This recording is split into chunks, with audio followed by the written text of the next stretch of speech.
Report with Sam Cedar. The destiny of America is always safer in the hands of the people than in the conference rooms of any elite. Sam Cedar. They are unanimous in their hate for me, and I welcome their hatred. We must guard against the acquisition of unwarranted influence, whether sought or unsought, by the military-industrial complex. The Majority Report with Sam Cedar.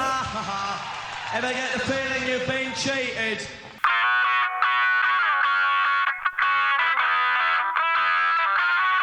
It is Wednesday, September 18th, 2019. My name is Sam Cedar. This is the 5-time award-winning Majority Report. We're broadcasting live steps from the industrially ravaged Gowanus Canal in the heartland of America, downtown Brooklyn, USA. On the program today, at least a little bit later, very psyched to have singer-songwriter, activist Billy Bragg on his new pamphlet series, or I should say in his pamphlet, 3 Dimensions of Freedom. Also on the program today, Nancy Pelosi mad that there's been any progress whatsoever on impeachment, as Corey Lewandowski highlights Donald Trump's obstruction of justice. Meanwhile, Trump to revoke California's authority to set stricter auto emissions. Even the car companies don't want this, which is why they're getting that antitrust investigation at the moment. Meanwhile, GM workers continue to strike. GM strikes back. Stop paying for their health insurance. I thought it was impossible for private health insurance to go away. There's a boot on your Cadillac plan. The Fed last night bailed out the overnight lending market. Not sure if that's good. I mean, I should say, I'm not sure what it means, but I know it's not good. The other white meat, now with less inspectors. This is as Trump relaxes pork inspections for meat safety. Enjoy. Michael University. is so grossed out right now. Yep. Well, beef is next.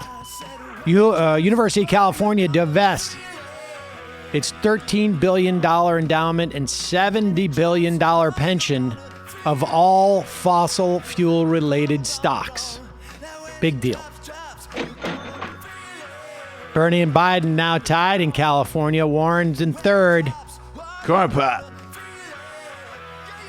Pompeo in Saudi Arabia, presumably with an empty duffel bag to talk about our response to Iran. I hope it throws us back up. The Director of National Intelligence of the United States is now illegally withholding a credible whistleblower report about we don't know. New Mexico does the impossible, unveils plans to make its public colleges and universities completely tuition-free for each and every and all state residents who want it. Lastly, Israel deadlocked after their election. One can only hope this brings Bibi Netanyahu one step closer to jail. All this, that might be the case. It's actually, yes, that is not hyperbole. If this guy, if Bibi doesn't pull something out here, he may be facing an onslaught of prosecutions. The so-called progressives are actually regressive. That's My son showed me this video. On one hand, Dave might be the most dumb Jew that has ever walked the earth. On the other hand, this was an interesting point. And by the way, a great point. We will get to all that stuff. All right, let's just jump right in there's a couple of major stories to my mind. One, and the hearing with Corey Lewandowski highlights a dynamic that's going on in the Democratic caucus at this point, a big fight over impeachment. And the other day, we'll get to this in a moment. Let's just first talk about, we've got Mike Pompeo is in Saudi Arabia now. And despite the fact that I suggested that he was going with an empty duffel bag looking for more cash so that for some investment that Donald Trump has, maybe for him to go buried in the back of his golf course in Queens or wherever it is, that it definitely looks like, or I should say, it looks like Donald Trump realizes, because you remember, he cares about nothing, which is, in this instance, going to work to probably the world's favor. He is not interested in getting into a war in Iran. Apparently, the Saudis ran out of money when it came to Donald Trump. And but who knows? Maybe he's looking for a better offer by sending Pompeo there. However, there was Admiral Brett Stevens went on to MSNBC yesterday. Brett Stevens, you'll recall, was the one who pretended being called a bedbug was akin to what the Nazis did to the Jews. Because despite the fact that he is probably, I don't know, one of the top 50 probably paid columnists in the country. I mean, probably top 20. That makes me so mad. He doesn't bother to look at the sources that he cites in his articles and builds an entire opinion piece around the idea that a professor calling him a bedbug somehow was akin to fascists attacking the Jews in the Warsaw Ghetto. Oh, and incidentally, he also called that professor's boss to complain about a tweet. He sent an email to the boss, which he CC'd the professor on too. Yeah. He also, just want to say, he did liken, and granted, this is when he was at the Wall Street Journal, so anything does literally go there. He likened the Palestinians to mosquitoes. Right. I love the fact that with these people, it can't just be that he's ridiculous and oversensitive. It's actually like, there's actually a direct analogy here. Put a pin in that, because part of Billy Bragg's, it's a small book. It's like a pamphlet, essentially. Talks about that dynamic, actually, by the IDW. Freedom of expression for me, not so much for thee. But here's Brett Stevens basically desperately trying to revive any type or enhance any war tensions, basically arguing that, we can definitely strike them in a fashion that will just be fine. I mean, I'm not even sure what the point of this is supposed to be, but go ahead. Pressure. And by the way, we should not rule out targeted military responses against Iran if they are proportionate and if it's clear that it's an effort to change Iranian behavior. It's happened before in the past. In 1987, we sank the Iranian Navy without any consequences for the United States. We could do it again. We can signal to the Iranians that we do. Pause it. I want you to just contemplate for one moment. 1984. What's the difference between now and 1984? In 1984, we did not have thousands of troops in the Shia-controlled parts of Iraq.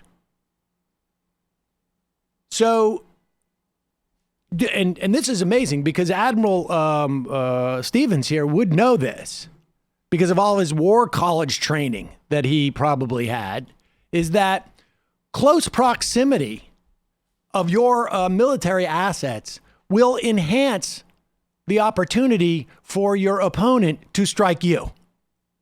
And so the idea that this is analogous, we did it in the 80s because, and we got away with it, there was no response.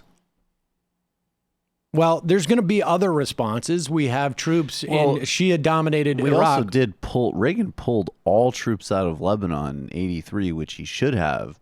But tragically, I mean, Hezbollah blew up an army barracks there. So actually, even in this timeline, we're being a little generous. Though Bedbug's known for being very hawkish. Right. But all right. So, but here we go back. So even though that we don't have evidence, we shouldn't take off the table. We shouldn't take off the table like a military. We could just take out the Navy. It'll be whatever. It won't. Let's not worry about escalation. And exactly what is supposed to change here? What is the dynamic that's supposed to change with, like, if we just show them that we're willing to take out their Navy, then what? But go ahead. To change Iranian behavior. It's happened before in the past. In 1987, we sank the Iranian Navy without any consequences for the United States. We could do it again. We can signal to the Iranians that we do mean business, but we're trying to do so in a proportionate way that ultimately leads to a new and better negotiated outcome. Okay. The idea being here that if we sink their Navy, then we're going to get a better deal from them or something. Or they recognize. Guess what? We had a deal. Dum. Oh, and you know what? I got my boss's number too for you. We can put up on the. I can send him my boss's number. It's mine. It's my number. God, how can he say that in such a calm voice? It's crazy. You have to. That's literally exactly what you have to do. You have to say it in a calm, because I'm not crazy. I'm just suggesting that we perhaps dilly-dally around the edges of a massive, extended another war. I mean, we're wrapping up our existing ones. Yeah, we've got things to do. We got to get something else. By the way, the consequences, Iran recognizes that they better build a weapons capacity with their nuclear program. Right. That's the only thing that will assure their security. I also really like Sam pulling out the, you want to speak to the manager? Right, exactly. I am the manager. Exactly.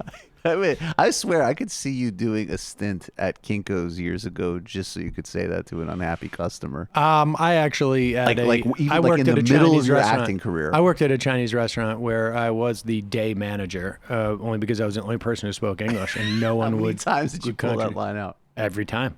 I'm going to go back and check with the day manager. Oh, the day manager said you can get an extra chicken wing today. Did you ever do a turnaround? Did you ever like turn to walk and then just immediately turn, like, let me go get the manager? When I got the letter from those patent trolls, I was going to do a whole thing. They wanted to do a video conference call with me about it, because I guess they wanted to like see me eye to eye when they talked about the patent troll. And do you remember this? I was talking about how I wanted to do like a whole thing where it's like, oh yeah, hold on one second, I'm going to go check with our accountant, our financial division, to see about, well, how much we can afford to pay you. And I was just going to duck under the desk and put on one of those accountant hats and go back. Folks, in this golden age of television and podcasts, we all know the value of a truly compelling narrative. Cue Hunt a Killer. It's the murder mystery box that immerses you in an ongoing experience. With every delivery or episode, you dive deeper into what it's like to be a detective. You're sifting through piles of documents. You got evidence. You get case files until you crack the case. In my instance, we actually are doing the bulletin board. You got to do it. And instead of staring at the screen, you can build an investigation board with friends or an online community, helping each other through every challenge. Plus, the proceeds of every box goes to the Cold Case Foundation to help fund cold case investigations. I'm doing this with my daughter, and it's really one of the few times she will actually even engage with me whatsoever. It's exciting to wait for the box. It's exciting to wait for a package, but it's also it's great fun. It's like it's a much more sophisticated version of those like games you used to play. Trying to figure out who done it. And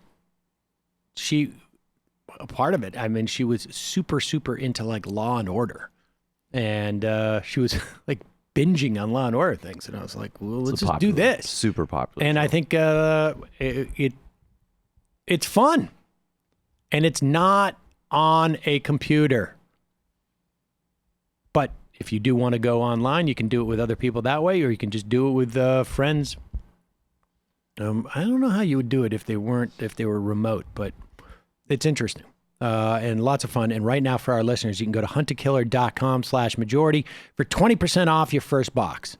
They only accept 200 members per day, so hurry, take advantage of this offer. That's huntakiller.com/majority for 20% off your first box. huntakiller.com/majority. All right, let's go to these hearings that took place yesterday. There is a report out today, and we're going to get to Billy Bragg in about 45 minutes. He's going to call in.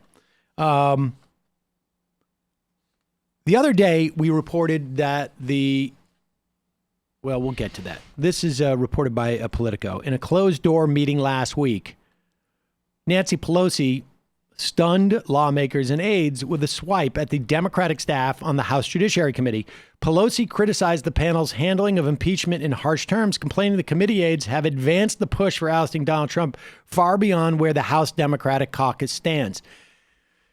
Now, I think this is I don't know if this. I think this is a disingenuous position. She does not. This is not a question of weight for all the Democrats, because we do have a majority of Democrats now who are supportive of impeachment. That happened after the Mueller testimony. I think that the latest tallies I saw were close to 140. So well over 50%, closer to 60%, maybe more. And this is without any effort by the Democrats to make a cogent, compelling case on how you impeach Donald Trump. And what took place the other day was the Judiciary Committee basically took a vote that was about the procedure and how they were going to handle this. And this is really important because the Lewandowski hearing yesterday was basically a train wreck as the members of the Judiciary Committee questioned him. They get 5 minutes each. It's completely disjointed.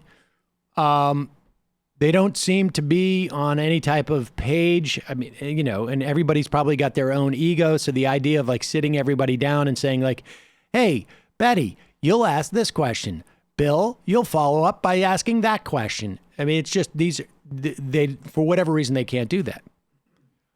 But in the resolution that they passed the other day, when they talked about procedures in investigation and how they would handle the investigation, one of the things that they voted as a rule of the committee is to allow staff lawyers to question. And I think they're going to get a little more savvy about this when these things start to become public, because they didn't allow the staff lawyer to question until the end of all the other questions by the Democratic Congresspeople. And I guess presumably Republican ones, to the extent that there were any there. And this was the most compelling testimony because you've got a professional lawyer who is, in this instance, a defense attorney. Guy's name is Burke. And this was a very effective. I mean, there was a couple other points where, you know, people made some broad points. But the question here is that is about obstruction. And it's about Corey Lewandowski's receiving from President Trump instructions to tell Jeff Sessions to give a speech saying that Donald Trump is completely innocent of everything. That here's a speech idea. The truth, in other words. That's what we call that it. He was going to retake control of the Mueller probe. You'll remember Jeff Sessions had recused himself because of conflicts. He was going to take control of the Mueller probe. He was going to limit Mueller only to investigating meddling for future elections. God, right? like this clean slate. So like 2016, let's not go backwards. Let's go forwards. Move forwards. Forwards. So in other words, he was going to pre-investigate any type of problems that would happen in the 2020 election. What? Now, Corey Lewandowski was not. Sense. Corey Lewandowski at this time was not an employee of the White House. Corey Lewandowski was a former campaign manager looking to be brought into the White House. So the president asked him to do this, and much of this is in the Mueller investigation. But it is there without any conclusions as to whether it was obstruction. The fact pattern is there. The conclusions are not, because Robert Mueller, for whatever reason, thought that Congress would be picking this ball up. And that's what they're doing now. And so the nature of the questions he's asking Lewandowski are, why didn't you follow through? If you thought that what the president was asking you was perfectly legal, why didn't you follow through? Because what they're trying to establish is that Corey Lewandowski knew that if he did this, that he would get wrapped up in obstruction of justice. And so here's Lewandowski basically trying to sort of dodge and weave, but it's almost impossible. He's going to try and say, like, I'm not going to tell you about any conversations I had. And so what the lawyer is now doing is like going sort of sideways around it. You don't have to tell me about any conversations you had, but I see shadows of those conversations. Now you can comment on the shadows. Go ahead. Questions are not for me. Let me ask you this, sir. Prior to the Mueller report being published in redacted form, did you ever misrepresent what you did on behalf of the president?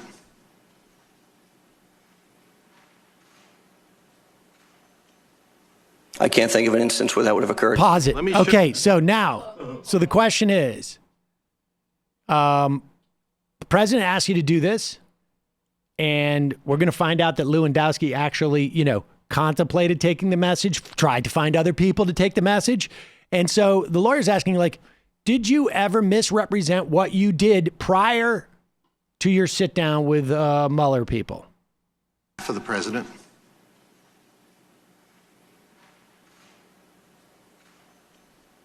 I can't think of an instance where that would have occurred. Let me show you an interview that you did on May 14th, 2019. Excuse me. I'm going to show it to you from February 22nd, 2019. Let me show it to you. Excuse me, May 14th, 2019. Thank you. I don't ever remember the president ever asking me to get involved with Jeff Sessions or the Department of Justice in any way, shape, or form ever. Did you hear that, sir? That was you saying on MSNBC, you don't ever remember the president ever asking you to get involved with Jeff Sessions or the Department of Justice in any way, shape, or form. That wasn't true, was it, sir? I heard that. And that was not true, was it? I have no obligation to be honest with the media because they're just as dishonest as anybody else. So you're admitting, sir. All right, pause it. Now, understand what just took place here. Not only did he say, well, yeah, I lied on that TV show because I'm not obligated to tell the truth. That's true. But it also means that he lied 20 seconds earlier where he says, no, I certainly did not misrepresent what I did. So he's just lied in the committee and he's saying that I lie on television. But then the question is, we're going to move forward to why did he lie? Like, if it's no problem, like, why would you lie? And it's not like Corey Lewandowski is a humble guy. And I don't want to seem like I'm important to the president. I have no obligation to be honest with the media because they're just as dishonest as anybody else. So you're admitting, sir, you were not being truthful in that clip, correct? My interview with Ari Melberg? Yes. Can be interpreted any way you'd like. Would you like me to play it again? You're welcome to, please. Play it one more time. I don't ever remember the president ever asking me to get involved with Jeff Sessions or the Department of Justice in any way, shape, or form ever.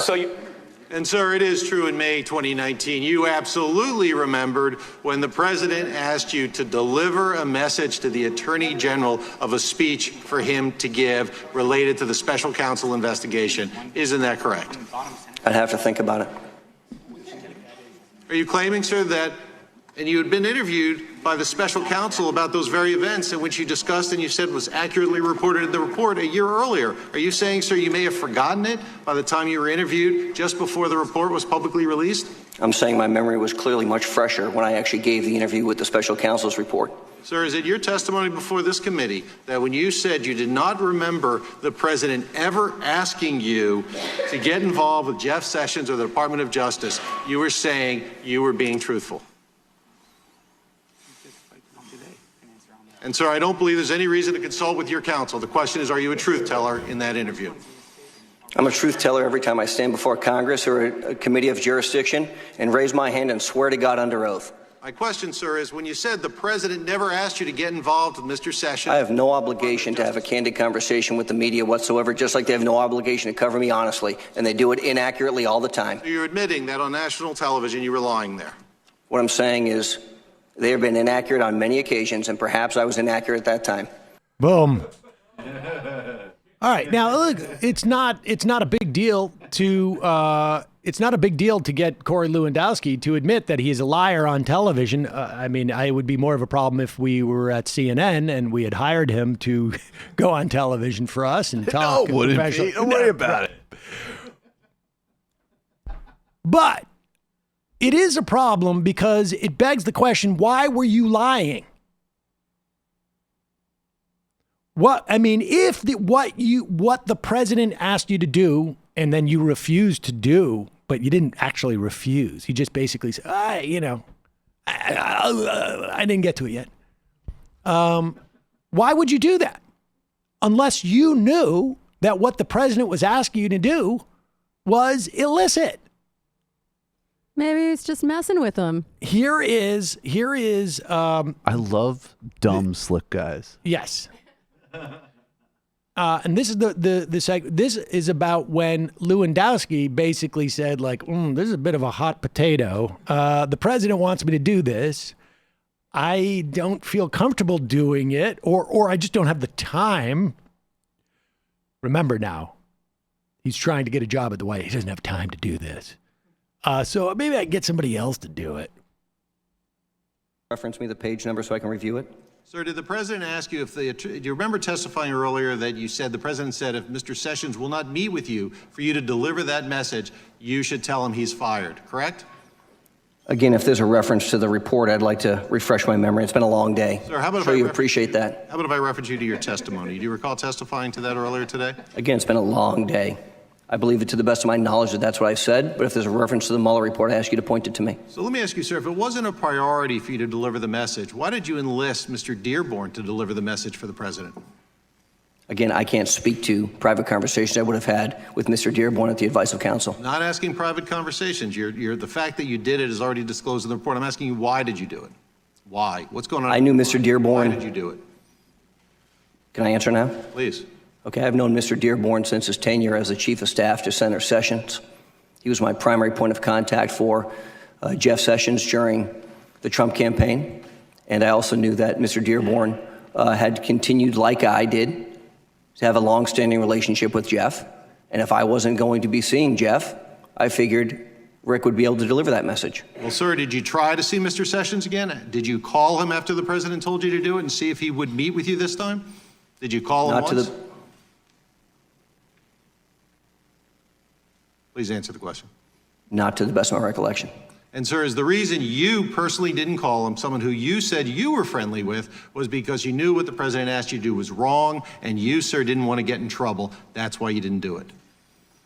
You know, Mr. Burke, I've asked and answered that question. I'm not a lawyer, but I didn't think that he was asking me to do something that was unlawful at the time, and I don't think that was the case now.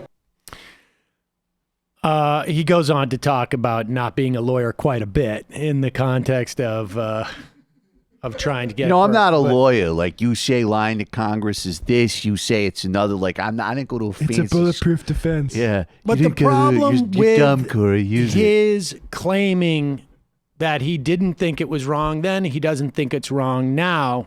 I mean, this is where you get to see sort of the squishiness of the entire process of the Mueller investigation. The fact patterns are there. The question is, was it obstruction of justice? Did people have an awareness of what was going on was wrong?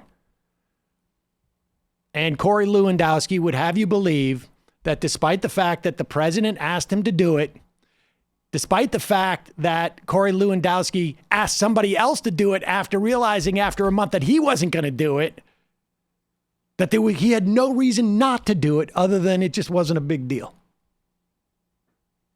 And so I think there's two things that are going to come out of this.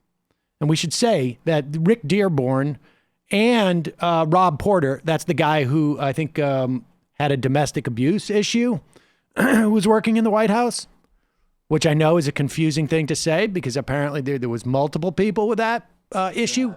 But the White House said that Dearborn and Porter have absolute constitutional immunity from testifying, which of course is also BS. And at one point, the committee has got to start to exercise some actual punitive actions when people don't show up. Lewandowski couldn't pull it off because he didn't work for the president. So the idea of executive immunity is absurd.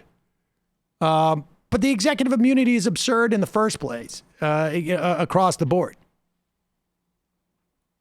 So the other big thing I hope that comes from this is that Nadler realizes I put the lawyer first. I put the lawyer first so that the staff for all the Congress people can find out where the nugget is. The lawyer uncovers it, makes it clear, rattles the witness, and then the Congress people can go and kick the carcass, as it were. Hopefully this will happen. Hopefully they can swallow some of their ego and allow this to be done in the most effective way. Because if this half hour had been at the beginning, I guess maybe the only argument you could have is that maybe after all that time, he was a little bit more, he wasn't quite as sharp. But maybe you do it twice. But I think we're going to be seeing more of this. I think we're going to be literally doing what we just did today more and more often going forward. That's my hope anyways. But Nancy Pelosi seems to be unhappy with that. Because from what it appears, it's not just a question of we don't want impeachment to fail. We don't know if it can pass. It's just like the idea that there would be investigations into this stuff is somehow problematic in terms of the election. And that's just absurd. It's just absurd. It is still believing that somehow, I don't know, there's some contingency of people out there who are inclined to vote against Donald Trump, but if they are made more aware of all of his wrongdoing, they're going to be less inclined to vote against him. It's absurd. No, but then Trump might be able to act like he's being persecuted unfairly by the which left. Is something he never does. Don't give me that opportunity. I'd never do it unless there was a reason.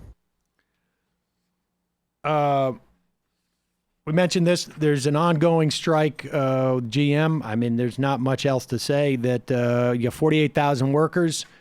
The GM has decided to stop paying their health benefits. Now, of course, they don't pay people during a strike. The UAW gives, I think, about $250 a week to each worker from the union strike fund. And we can donate to the strike fund, right? I would assume so. I would assume there's got to be a way to I'll put a link. Because now that strike fund is also going to be paying Cobra health insurance. I mean, when you see this dynamic, right?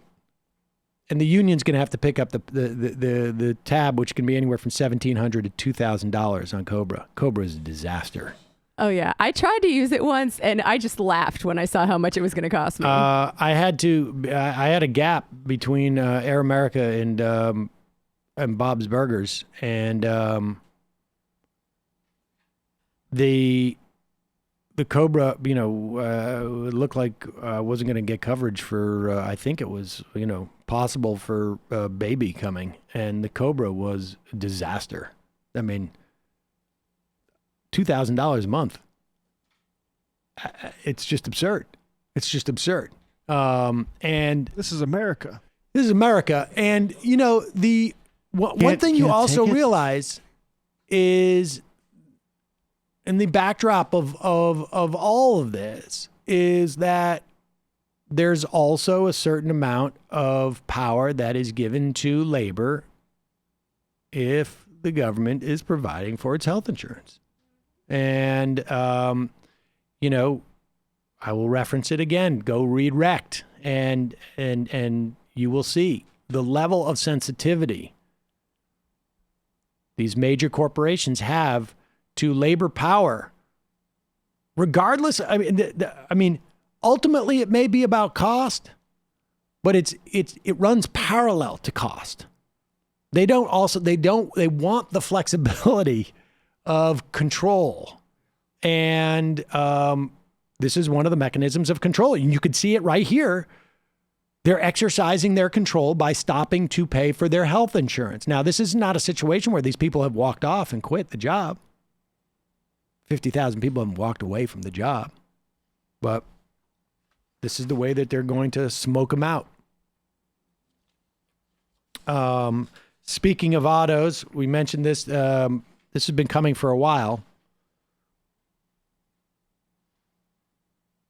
It really is stunning. Andrew Wheeler, the head of the EPA, trying to reconcile the notion of a conservative's belief in states' rights and the U.S. government saying that California does not have the ability to set its own emission standards. Andrew Wheeler said, "We embrace federalism and the role of states, but federalism does not mean that one state can dictate standards for the nation. That dictation is obviously just a function of their market share, which, of course, the market, folks. Right. The market is speaking, but it's a problem for them. So that's just another. And I'll just hit this one before we go back to some more clips.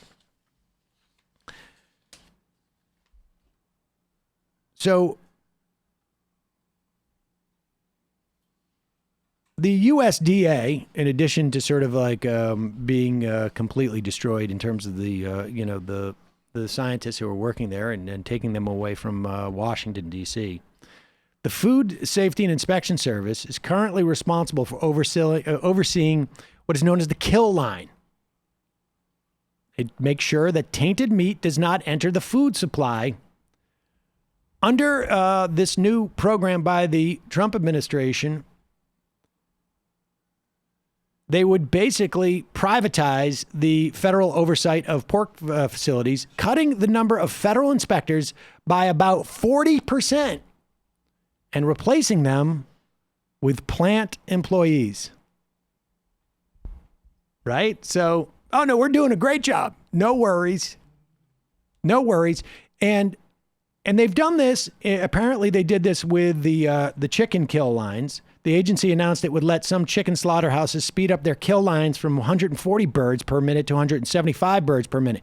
So this is a classic case of we're going to increase the profitability of these meat processors, and we're going to do it at the expense of the health of the consumer. Because undoubtedly, as you increase this, it's like any other. This dynamic exists in everything. As you take away inspectors, as you increase the speed in which this stuff goes through, and you limit the amount of time that they're inspected, and you limit the amount of time that people have to do these jobs in a hygienic way, you're going to have some person, some kid, some elderly person probably die because something has gotten through at one point. They'll fix it. Competition would after. start kicking in. Competition kicks in, and that's me basically killed it. my kid. So not the other one. The family and society will pay. They will pick up the tab for the extra profit that these companies can make. That's basically it. That's the dynamic. That's the dynamic that we see across the board. This is why you see it in the rollback of all sorts of environmental protections. It's either A, because corporations are going to profit, or B, as in the case of what we're seeing in California, when the car companies themselves don't even want to lower their CAFE standards because they realize in a couple of years, somebody's going to come in and say, there's going to be a new president who's not going to be a nut job and is going to say, you're going to have to raise these again. And they just want consistency. And they know that their consumers are already saying, like, we want less emissions. We are worried about the planet. And so there are two instances when the Trump administration and Republicans broadly will do this. One is because they want corporations to make more money, and the other is because they want to further the principle that there should be no inhibition on the making of profits by corporations, even if in that one instance, it's not about corporate profits. It's just about basically saying, this is the way it is, and we are disciplining you to understand that this is the way it is. We're going to have no precedence of you can protect consumers or citizens at the cost of corporate profits.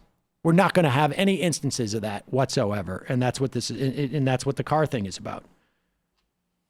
Don't you wish this were a Greek drama and one of those tainted chickens was going to find its way into Trump's McNuggets? That would be awesome. I mean, you know, as a drama, as a story, that's an awesome Greek drama. Awesome Greek drama. Speaking of a-holes, here's Boris Johnson attempting to salvage the disaster that is his, I mean, I don't even know what I can't quite figure out what's going on in Britain, but does he have, you know, he doesn't have a prime ministership anymore, does he? No, he is prime minister. He just doesn't have a majority in parliament, so we're just in stasis. There is an election scheduled, and he's like a lame duck, I guess. But he's like an active lame duck. And here he is trying to shore up his image by going and visiting sick kids. And a dad basically calls him out on it. Here he is. There are not enough people on this ward. There are not enough doctors. There are not enough nurses. It's not well organised enough. Right. The NHS has been destroyed. It's been destroyed. It's been destroyed. And now you come here for a press opportunity. Well, actually, there's no press here. What do you mean there's no press here? Who are these people? Sir, will you just stop making this The hospital chief we're here to actually here to find out what we can do. Well, that's not going to fix things now. It's a bit late, isn't it? I mean, years and years and years of just NHS being destroyed. And you're telling me there's no press here? Well, there's no press here? As far as I'm aware, this is not This is a press opportunity. You didn't invite the press here. You didn't ask them to come. That's what you don't have a press handler back there. Okay, well, fine. Well, in your la la land, believe whatever you want. Thank you. Good. I mean, that is just fantastic. And I also enjoy watching the sort of the hospital official trying to be like, oh, this is going sideways. The NHS has been under assault for quite a while in Britain, and they're starting to feel it. You keep cutting, and it's going to start to make a difference. Well, this is what's interesting here, and it's great he's being called out because the cuts began and accelerated under Cameron and Clegg and then under May. And what Boriss is doing is, see, Boriss has a political advisor who's eccentric and smart, And basically, there's a video of him, Dominique Cummings, who led the Brexit campaign. He said, just like here in Britain, but there's actually video of him saying this a year or two ago, saying, look, the center of this country is to the left economically and to the right on things like the death penalty. And constantly, just like here, they always assert that the center is to the right on economics and socially liberal, which it isn't. And so at any rate, what Boris is doing is he's superficially pretending to jack up funding for things like the NHS. So it's not just that he's going and getting backlash. He's kind of running a scam campaign on basically, he's bragging he's going to have the biggest investment in public services since the Blair government of 2002. Listen to the dads, folks. Right. That's not going so... no, so it needs to be, but it's also, I mean, it's all the more reason that you do need a left flank on him because they are clever. Here's Roe Kohana. We were talking about this UAW strike. Here's Roe Kohana explaining why Medicare for All is, how it empowers workers. And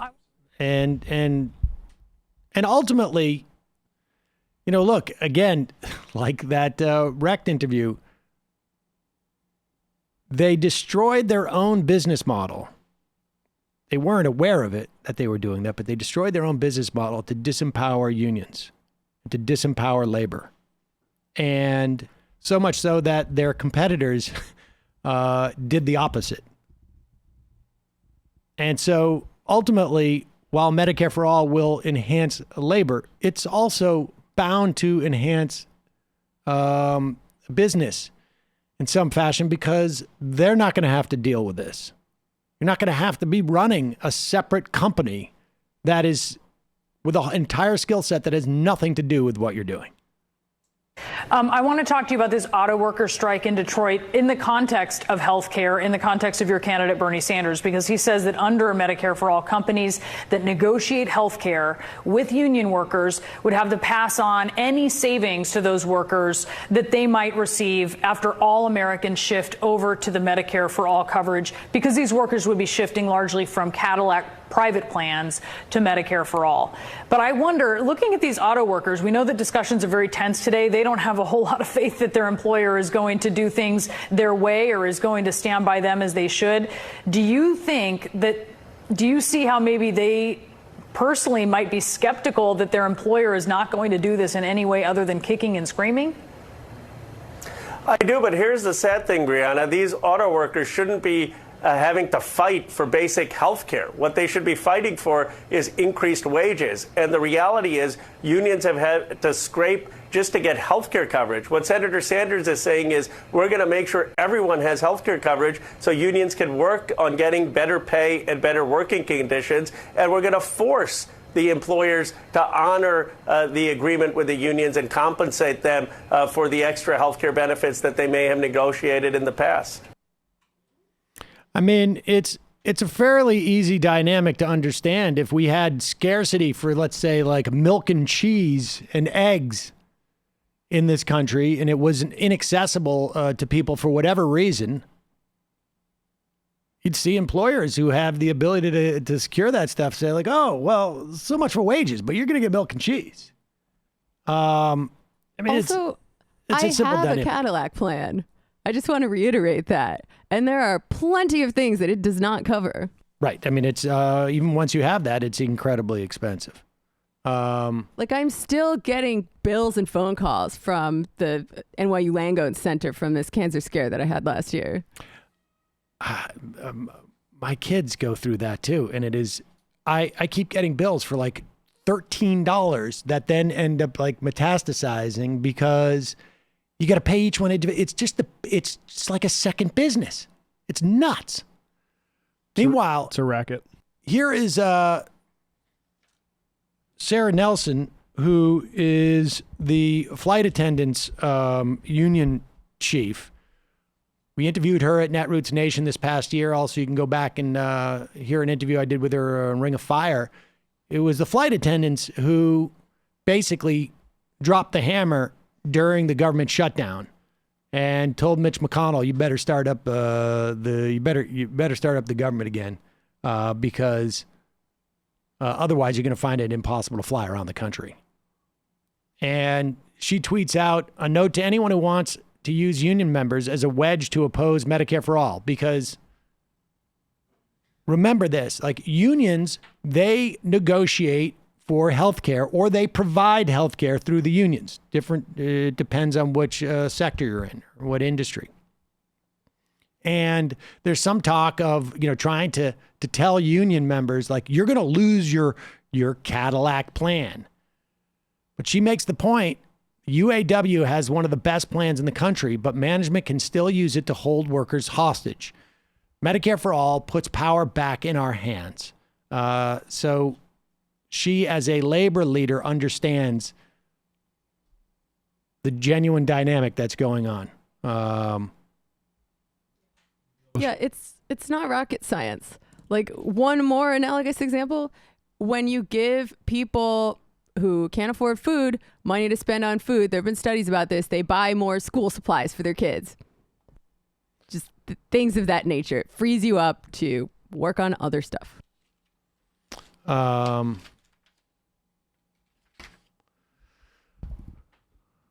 don't know what's going on with that. I'm trying to pick up calls, but I don't think we're going to be able to do that before we get to Billy Bragg. In Israel, Bibi Netanyahu, look, it's pretty complicated, the electoral situation in Israel, but basically, parliamentary system, two of the major parties, one of which is Bibi Netanyahu's, essentially tied. I don't know how else to articulate that.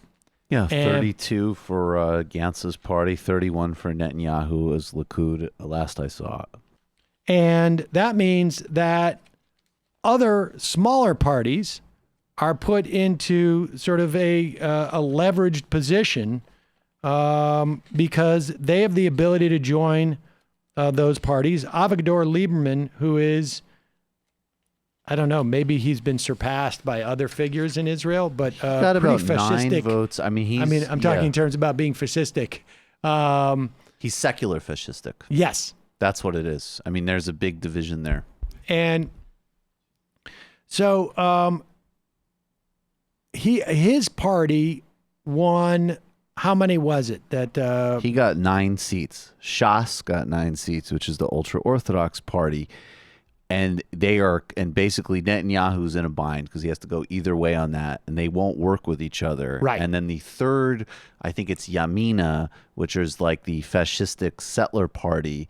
They got 7, which is a big underperformance for them. So Lieberman won't work with the ultra-Orthodox, and they both need to be there if they're going to win. On the other side of that, Lieberman may not work with the party that is represented largely by Arab civil rights activists. So there's a bit of a stalemate right now. That's the joint list, and that's probably I just want to say that's a positive light. They got 13. They're actually the third highest vote getter. It goes 32, 31 to 13. And then you got Labor, and then the Dem Union thing, which is Jeffrey Epstein collaborator Ehud Barak's centrist effort, I believe. And then actually there's this at 8 is UTJ, which I don't even know what that one is. The Israelis really, every Israeli election is like a confirmation of all the most hacky Jewish jokes about Jewish arguments. Like this very small country, lots of activity. Oh, okay. No, they're ultra-Orthodox as well. But at the end of the day, United Torah Judaism. At the end of the day, which is Sam's party. They may end up doing another election, but unlikely. Nobody wants to do that. And there may, Bibi Netanyahu, of course, has a real reluctance to not be in power because there is an ongoing investigation of him, and apparently. All right, let's pick up this call. He might be gone, and just want to say really briefly, in addition to that, maybe even though the policy sets are not there at all yet, maybe if he's finally removed, the bigger conversation about ending the Israeli apartheid system can actually happen. We'll see about that. But well, with the joint list, it would be through the joint list. I think we have someone on the line calling from an 810 area code. Who's this? Hi guys, it's Mark Monkey calling from the former industrial nexus of the country, Flint, Michigan. Just calling about some strike news. I know you guys have a interview coming up with Billy Bragg, so I'll try to make it quick. Please. All right. Yeah. Let us know. Tell us what's going on there. Okay. So some of the news from some of my friends that are on the strike right now. Our local news has been reporting a lot of misinformation, including that they're not getting paid $250 a week, but they're getting $250 a day. We've had to do a lot of damage control, everyone in Flint, obviously, to help our union workers who we support. There's been reports released about strikers being in the middle of the streets blocking traffic. That, of course, is not true. Damage control there. All this, again, reported by our local news. And, of course, the fact that they cut the insurance off from all the workers while they're on strike is definitely a beautiful thing that they're doing right now.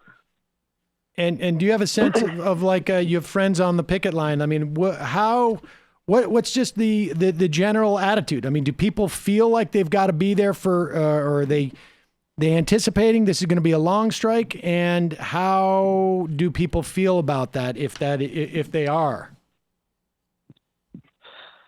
I haven't really heard anything about how long they believe the strike is going on. I know tempers are high right now, especially with the local media working in that way. But the fact that they are tying the temporary workers to the negotiations might call for it being a little bit more difficult to negotiate, because the General Motors loves having these temporary workers that they can have for a couple of years, to pay them at $14 an hour, which is way less than what a full-time employee gets paid, work them to death, and then fire them. Right. Well, I guess we'll see. If you get more information, please call back in. I appreciate it. Of course, and if you want to follow me on Twitch, markmonkey.tt or twitch.tv/MARC MUNKY.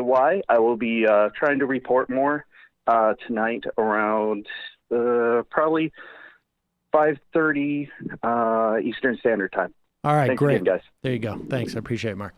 All right, folks. We're going to take a break. And when we come back, we're going to be talking to Billy Bragg. I guess we'll do a freebie Wednesday today. Just a reminder, it's your support that allows us to do this program. You can become a member at jointhemajorityreport.com. You get the extra content every day. You get it commercial free. But we will continue on. I guess I'll do the post roll after the interview, right? Yeah. You should do it after the whole show. Yeah. Okay. All right. So we'll be back in just a minute with Billy Bragg.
We are back. Sam Cedar on the Majority Report on the phone. It is a real pleasure to welcome singer, songwriter, and activist Billy Bragg to the program. Billy, welcome to the program. Hi, Sam. How's things? Things are great. I got to tell you, this is a huge honor for me. I first saw you over maybe close to 35 years ago. You performed at my college, and it was back in the 80s, and you were a big, important force in my musical development and my political consciousness. So I really appreciate this opportunity to talk to you. Thanks for sharing that, Sam. I appreciate it too. So you've written a pamphlet entitled "The Three Dimensions of Freedom." This is part of a series. Is that right? It is, yes. My publishers, Faber, they're called Faber Social. They're part of Faber and Faber, and they specialize in books about music or books written by musicians. They published my skiffle book in 2017, the Roots, Radicals and Rockers. And last year they said they're going to start this program of putting out these, they're kind of like polemical essays. Mine is about 17,000 words. It's about a 90-minute read. And they were asking me if I had anything I'd like to write about. And the Three Dimensions of Freedom focuses on the necessity to that equality and accountability must be present in order for us really to be free. That liberty alone, free speech alone, is not enough to guarantee everybody's freedom. And it's something I've been thinking about for a long time. I've written songs about it. I've spoken about it at events, and this gave me an opportunity to draw all of my thoughts together, particularly in the light of the election of Donald Trump and the Brexit in the UK. Yeah, and I should say, I mean, you manage in that this brief essay to move from Mount Pelerin to Gamergate to Joe Rogan gets a mention, all the way to Brexit. I think I mean, I'm trying to work on a number of levels. The basic premise that freedom demands both liberty, the right to express your opinion, equality, your responsibility to respect other people's opinions, and then accountability. That's the absolute key one.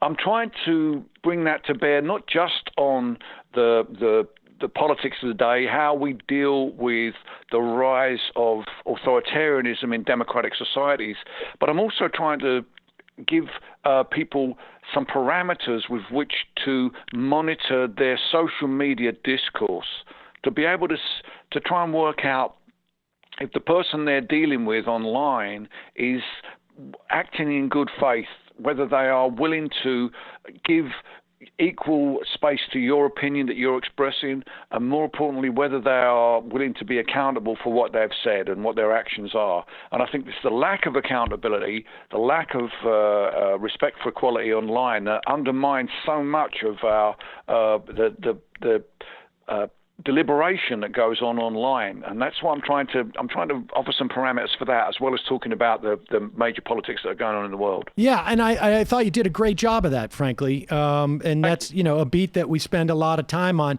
But let's just start. I want to just start to just talk a little bit about the concept of liberty, because I mean I couldn't help but be reminded in this, just sort of, I guess, I imagine this was you did this consciously, the Three Dimensions of Freedom, sort of in some respects echoing FDR's Four Freedoms speech, where he was, not redefining, but I guess more specifically defining what this concept means, and essentially taking it away from the right and allowing people to get a better perspective on it. And like you say, the need for accountability runs through all three of these sectors. But let's just talk a little bit more about this notion about economic liberty, like so-called economic liberty, because that is ostensibly what the right would have us believe this is about. But in fact, their notion of economic liberty really clouds the actual notion of liberty itself.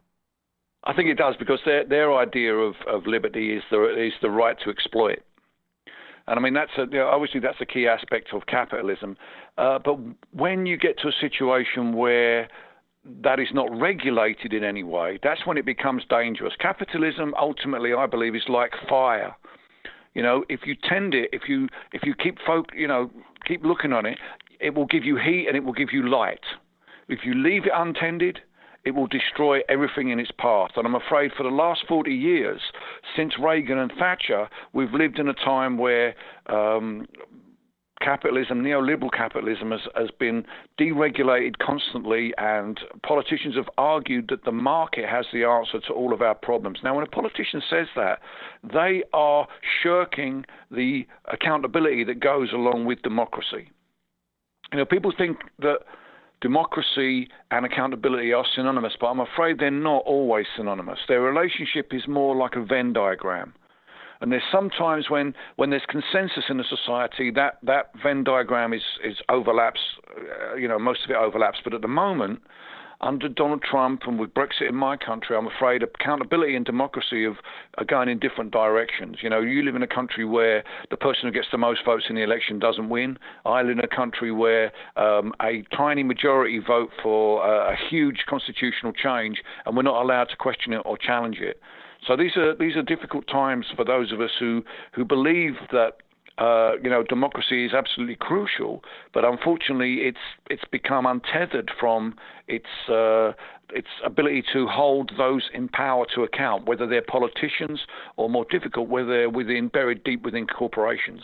Well, what do you think about the notion, and maybe this is just on my mind, we interviewed Bhaskar Sankara yesterday, who's the editor of Jacobin, and on his socialist manifesto. And what do you think, to extend that metaphor about fire, what do you think about the notion that, the argument that I think that he was making on this program was that you can control the fire, and you can make sure that it's being used for its proper purposes. And if you don't, obviously it'll consume everything. But his argument, I think, would be that the existence of that much flame is inherently problematic and will always get out of control. And, you'll have periods of time where you can control it, but at other times you won't. And you get what we've had over the past 40 years and counting. And that from his perspective, the idea is that maybe we need to snuff out much of that fire. Maybe some embers are okay, but you got to keep away everything that is dry from it. People have been talking about that for a long time, and I've been involved in movements that have been focused on that. But before we snuff it out, we've got to make sure we're not snuffing it out into darkness. We need to see what the light will be once we've snuffed out the fire. And until we're able to show people what the light will be when we snuff out the fire of capitalism, they're going to be understandably rather sort of doubtful about the validity of that. So we have a little bit of a way to go. I'd like to think of it more in the sense that accountability is, or the other way around, maybe socialism is another name for accountability. And what I mean by that is what the UAW are currently doing. They're organizing, they're going on strike for greater agency in the workplace, to have some say over their wages and their conditions in the workplace.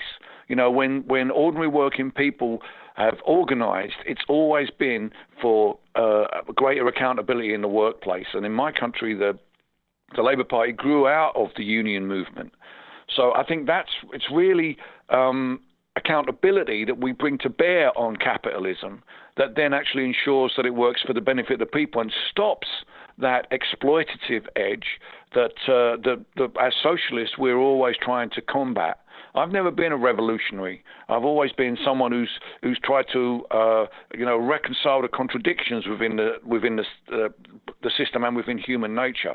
And what I'm trying to do with this book is identify accountability and equality, but specifically accountability as the key component that we need for individual agency, because I think both the election of Donald Trump and Brexit are manifestations of ordinary working people feeling they no longer have agency over their lives. And I have to say, to that end, I really appreciated the part two. When you talk about equality, and you're specifically, in some respects, talking about the freedom in addressing the right's sort of ongoing project of essentially saying that if you criticize us, you are stifling our free speech, while at the same time, in attacking what they call political correctness. At one point, you talk about Eric Weinstein, who is the guy who coined the phrase IDW, is someone I've actually spoken to briefly, at least. And you write, in his refusal to recognize the reciprocal nature of freedom, that you must respect in others the rights that you claim for yourself, Weinstein reveals that the intellectual dark web to be a party to the strain of irate exceptionalism that runs through the new generation of free speech warriors. What do you mean by that, the strain of irate exceptionalism? Well, they believe that they should be able to say whatever they want to say, whenever they want to say it, to whomever they want to say, with no comeback. And that's not free speech that they're trying to get there. That's free reign that they want. And when people do come back at them, they complain terribly, and they say something outrageous, and then they say, "Oh, I'm not allowed to say this." You've already said it, mate. This is ridiculous. Stop clutching your pearls. You're already there. And they do have the right to say that. I respect Eric's right to say whatever he wants to say, but equally, he has to respect my right to hold him to account for what he says. Because free speech without equality is nothing more than privilege. If you don't respect the right of others to criticize what you're saying, and this is important, respect their view when you go back to them and when you speak to them. In the book, I take a quote by Eric where he talks about how open to debate they are, and then immediately says, except people who believe this, we're not going to talk to them at all because they don't work on the same level as we do. You can't. That's not how free speech works. He's trying to narrow that down, and that's what concerns me about the new generation of free speech warriors. It's not free speech they want; it's free reign that they want, and I'm afraid that's not how freedom works. And I mean, it's I guess I appreciate your addressing this because I think this is something that particularly young people and who come online. I think, specifically when you talk about folks like Jordan Peterson and this crew and Joe Rogan, I mean, you're talking about young men largely and or older boys, and there are very few voices out there who are making the point you are making to those people who come and you sit down there, you watch these guys who are all sitting there, they're all nodding their heads to each other, and you presume, well, they must be right because they're all in agreement. And it's important to have this, I guess, intervention. Well, I mean, we're all capable of doing that, Sam. Even on the left, we're capable of doing that, to get out of our bubble. What I'm trying to give young people is, well, left or right, are parameters in which to be able to have a discourse that you learn something from, that is beneficial, that doesn't descend to 100% universal agreement or anger or bullying, abuse. You have the right to offend, but you don't have the right to abuse.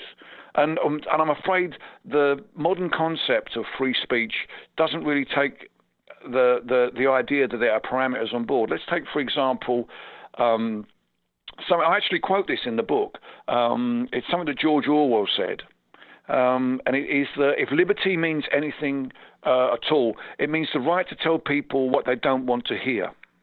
Now, the problem with that is that by saying that, Orwell is saying actually it's okay to say 2 + 2 = 5, which is the example that he gives in 1984 about how the system is so bad, because if everybody is allowed to say anything they want to say, if you've only got a liberty and equality, and anyone can say whatever they like, then you still aren't able to focus in on the fundamental truth of any particular matter. That's why you need accountability. Right. That's why accountability is the line we have to draw in the sand, whatever our politics, and say, this is where we're going to make our stand. We're going to hold you to account. If you are lying to us, we are going to hold you to account for your lies. And we've got to keep focused on that idea of accountability, whether we're talking to the President of the United States, the European Commission, or some toe rag who's having a go at you on Twitter.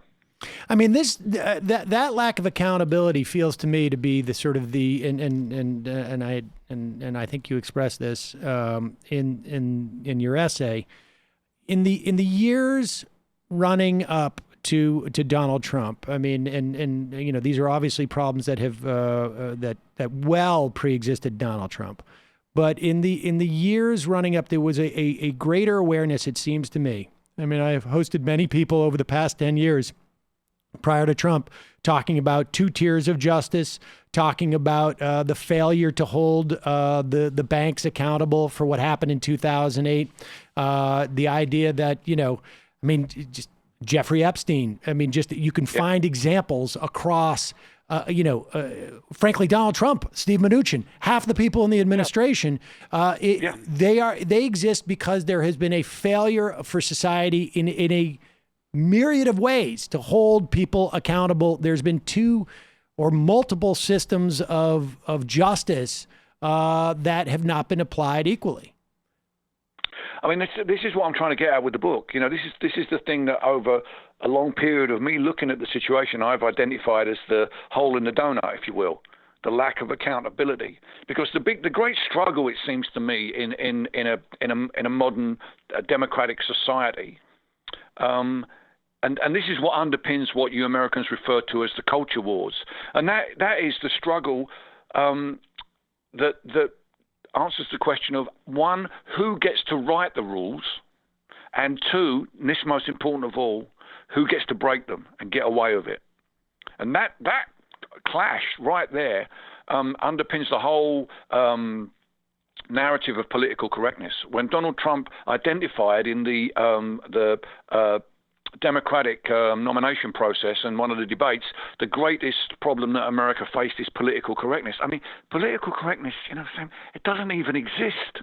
There's no such thing as political correctness. It is a trope that is used by reactionaries to police the limits of social change, to stop things happening that they don't feel comfortable with. There's no set of intellectuals writing theses on the ideology of political correctness. There's no people marching on the streets demanding more of it. There's no party trying to get elected on a platform of political correctness. It is a complete chimera. It doesn't exist whatsoever. And yet Trump is able to say it's the greatest challenge that America faces today. I mean, this is how ridiculous we've got in the discourse. And of course, the idea that he's doing that, and it was in answer to a question where he was asked about his behavior towards women.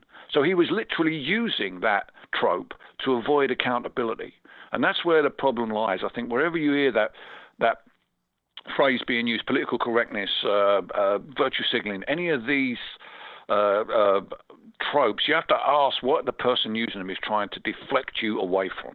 Right. I mean, this is simply a reaction to the idea that a certain person or a certain group is essentially saying, like, hey, wait a second, I'm drawing boundaries here.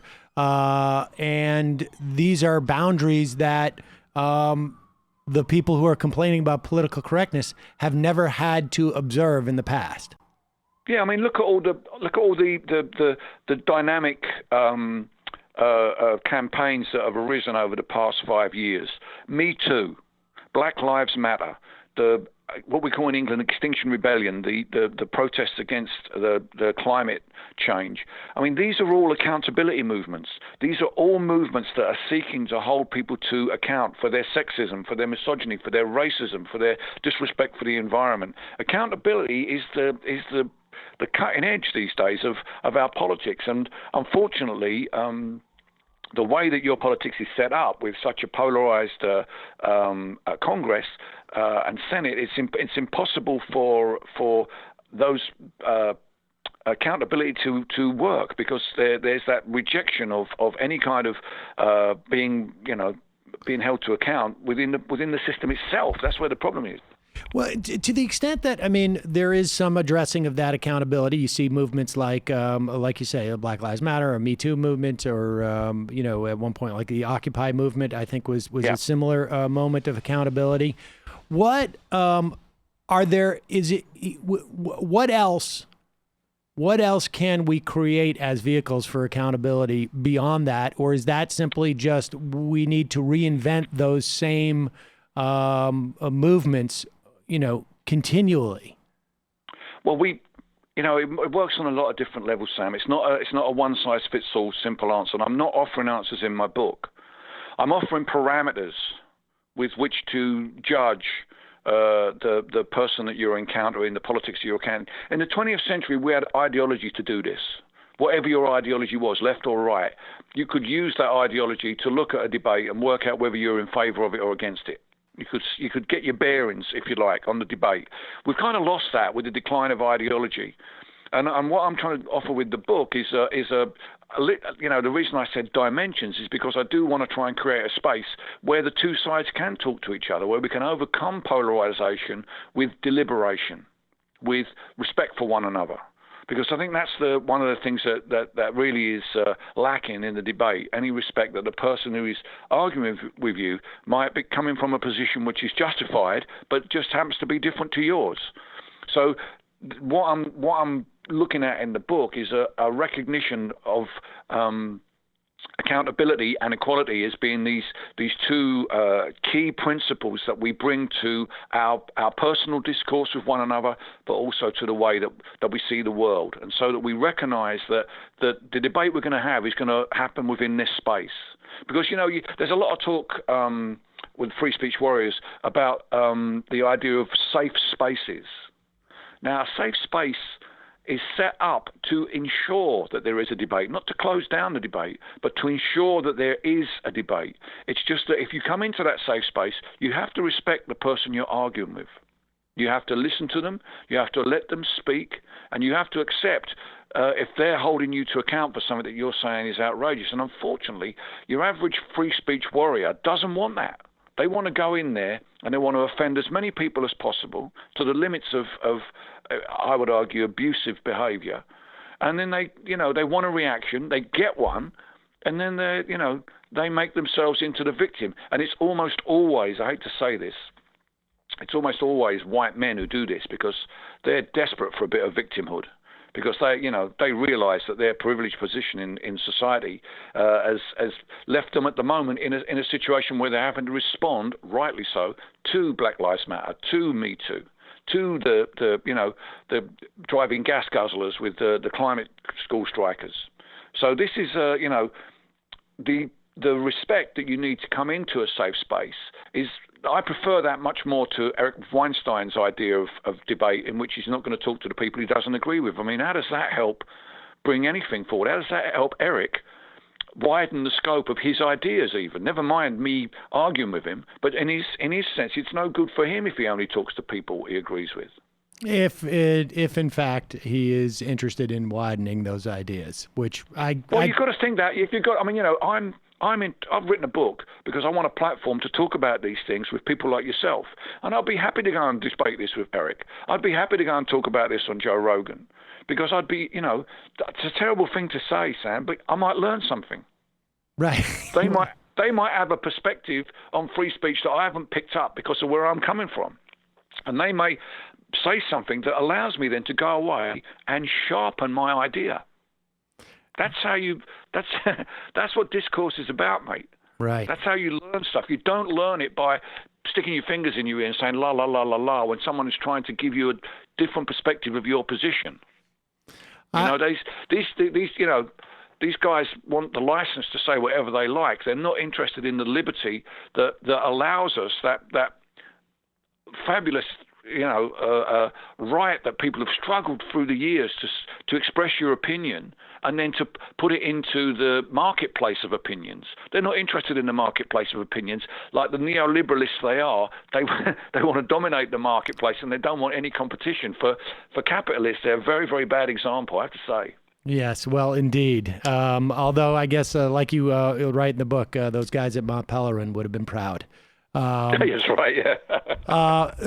So, Billy, are there going to be more pamphlets to find this? And people, obviously, this is out there now. And also, I should just tell people, just as a public service, that you're going to be You're on tour right now. I know you're in Virginia, and soon you're going to be up here in New York next weekend. Then the Bowery, yep. And then up in Cambridge, Mass. I'm doing some. I'm actually, if people are interested, I'm doing some book-related events. I'll be at the Brooklyn Public Library in New York City talking about the book next week, and I'll also be in the Cambridge Public Library. If you get in touch with them, the Cambridge event is on the 1st of October, and the Free Library of Philadelphia on the 23rd, so that's next Monday, and then I'm in New York City at the Brooklyn Public Library on the 25th of October talking about this. On the 25th? Again, as I say, the 25th of September at the Brooklyn Public Library. Amy Goodman from Democracy Now! Is going to be talking to me about the book. And it's interesting because in the Q&A afterwards, I pick up, because obviously, I'm sure you know that there's a different perspective on free speech in the US as there is in Europe. Right. We have slightly different perspectives on hate speech and other issues. So it's always interesting to come as a European and to talk to Americans about this, to get that other perspective that allows me then to see if I can then articulate what I'm trying to say in a way that makes sense with the American definition of free speech, different though it is. Well, I will be there. I'm going to be there. If that's Wednesday night at the Brooklyn Library, I will be there, and I'm looking forward to it. Billy, thank you so much. I can't tell you, a real honor and a pleasure for me to have this opportunity to talk to you. Well, thank you. I really appreciate you giving me the opportunity to speak to your listeners and your viewers. I hope it made sense to them. I would hope so. All right, I appreciate it. Thanks again. All the best, Sam. Bye-bye. Bye-bye. That was fun.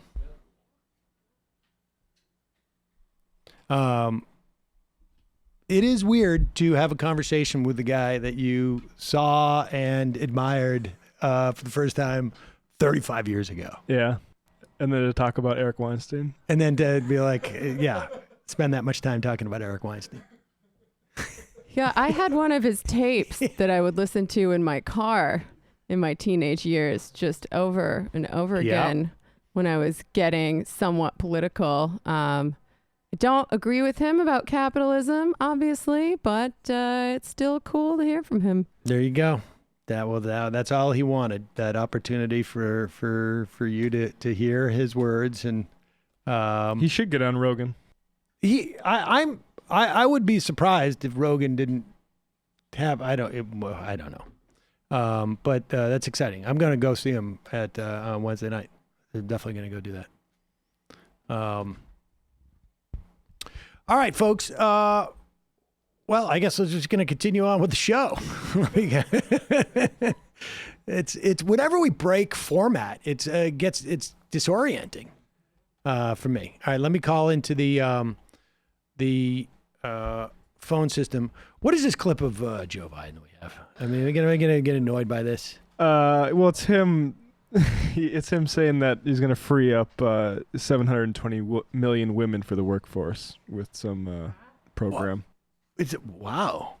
Well, let's. Here's Joe Biden. This is a bold goal. This is pretty good. I'm trying to do the math here. Wait a second. That's a lot of women. All right. Well, here's Joe Biden. It's a very high number. Look, I can tell you that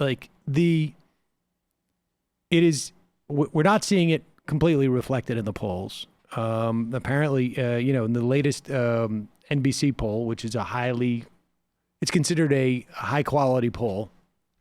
Biden went up, Warren went up, Bernie basically stayed the same, dropped a little bit. This is the national poll. California, on the other hand, you have Biden and Bernie tied, which reflects both Biden dropping and Bernie popping up. I mean, we'll see what happens in Iowa, and we're seeing some polls out of there. It's a little bit tricky to tell. Who knows? You may get like a Pete Buttigieg, surprise in Iowa. That doesn't seem impossible from looking at some of these polls at this moment. I mean, I just don't get it at all.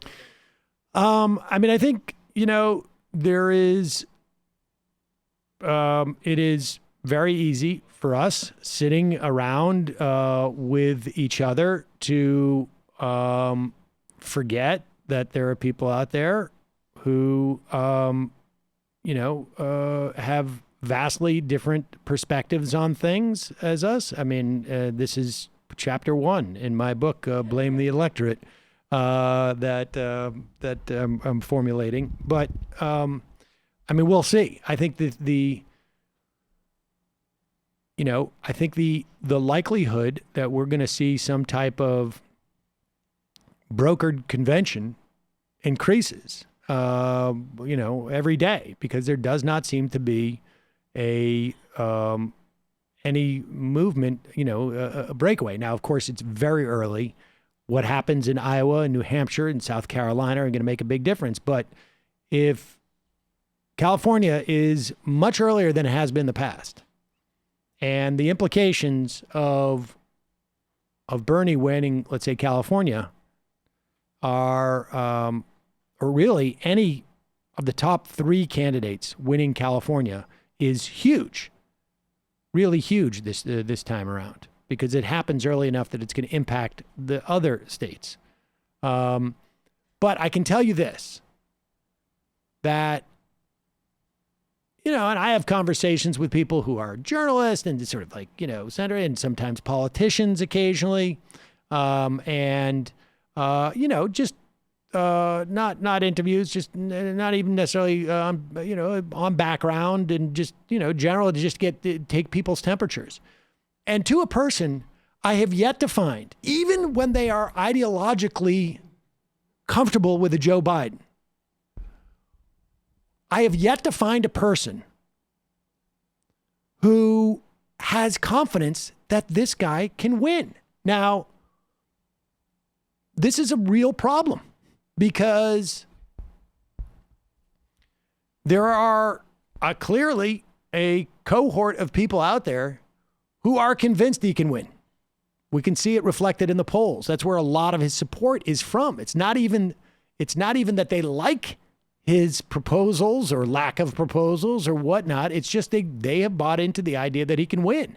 And this is a very scary situation, because, and someone, like I used this analogy yesterday, is leaking oil. Someone had said that to me. And the thing that's dangerous about leaking oil, as opposed to, let's say, he's got a blown head gasket, is that you got a blown head gasket, you can't even make it onto the highway. You could run on E for a while. Well, no, the point being that you blow a head gasket, you pull over on the side and you're done. The car, you got to just call for a tow truck. It's done.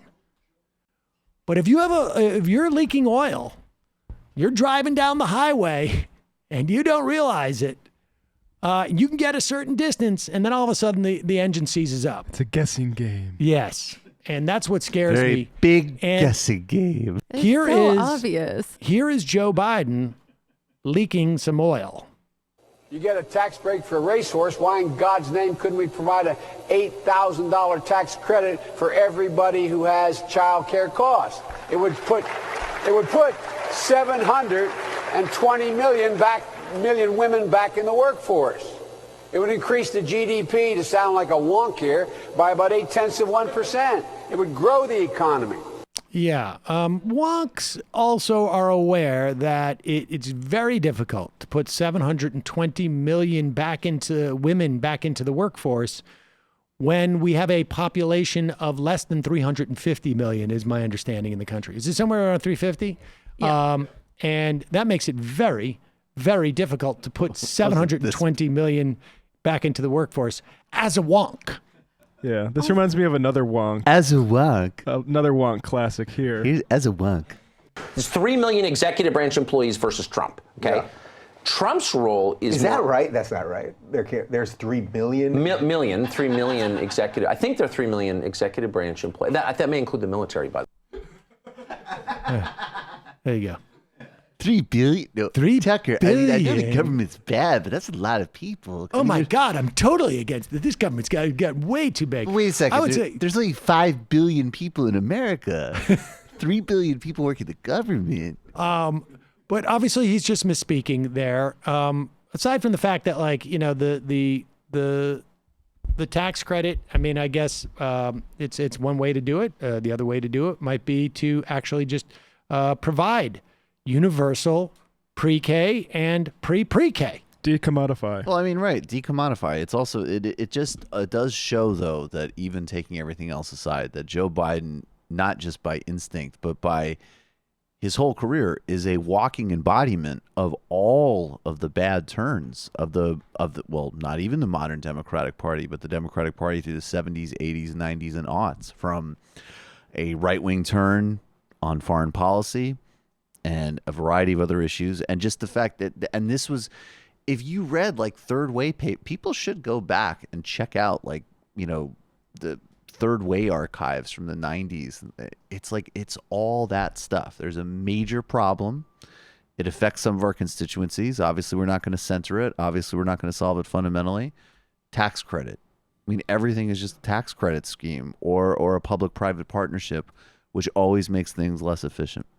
Yeah, I also hate the idea that the only reason we should get any help from the government whatsoever with taking care of our families is so that we can go off and work ourselves to death. Well, but it's 720 million women who are going to go into the workforce. That's a lot of women. We're going to be very productive. Well, here's the and then thing. while they're working, then someone could come in and tell them how to raise their kids if they're black. Well, this is, and you got the record player on. That's another 40 million. I mean, we could probably just take 300 million of them and retrofit all the pipes in America. Well, that's what I'm saying. Right. So this is, Jamie, this is the thing you're not picking up. 720 million women come into the workforce. We're all going to have like 1 day a week work weeks. We can all have a woman that works for us. Fair enough. Like, welcome to your orientation. This is how you do a right-wing Mandela impression. There would be 20 women working here who would be doing all of our jobs. Hi, Jennifer. Thank you for coming. This is the Social Security briefing book, and right around 11:45, I get extremely cranky in the prep. There you go. Exactly. You will all tell everybody, be quiet in the office, please. Ideally, if you could fit it in between a random anecdote from Hollywood in the late 90s. Exactly. How are you at Lavender? I will totally train 10 women to do my job. It'd be awesome. That way they don't gotta go to the majority report every day. It's a different team every day. Now I'm a wonk here. I don't want to sound like a wonk. Yeah, exactly. Don't worry. Mission accomplished. I don't know this for a fact, and I imagine we could try and look this up, but I don't know if we could find this information. But and maybe we can actually task people with this. Here is that guy Tom Homan, who's the former ICE director, who was going around saying all sorts of horrible crap about, I can't even remember now what it was. But he's on Laura Ingram's show. I think he's taking a quick break from maligning brown people and basically speaking out against California wanting to ban private prisons and private ICE detention centers. So he's still maligning brown people. Right, of course. He's just not doing it explicitly because this is what I want to task people with. Find out which board of directors he sits on of which private prison company. I mean, I think it's like there's, or who he's lobbying for, but whatever it is, there's the idea that this guy's not making any money from a private prison complex. Very possible, highly unlikely. And I would include in that also like food services or whatever it is that he's, like we sell tasers to private prisons or whatever it is. Well, he's in the PR wing of the private prison industry for Fox News as a Fox News contributor. Indeed. But here he is basically spreading. And there's so much data on the inefficiency of private prisons that it's stunning.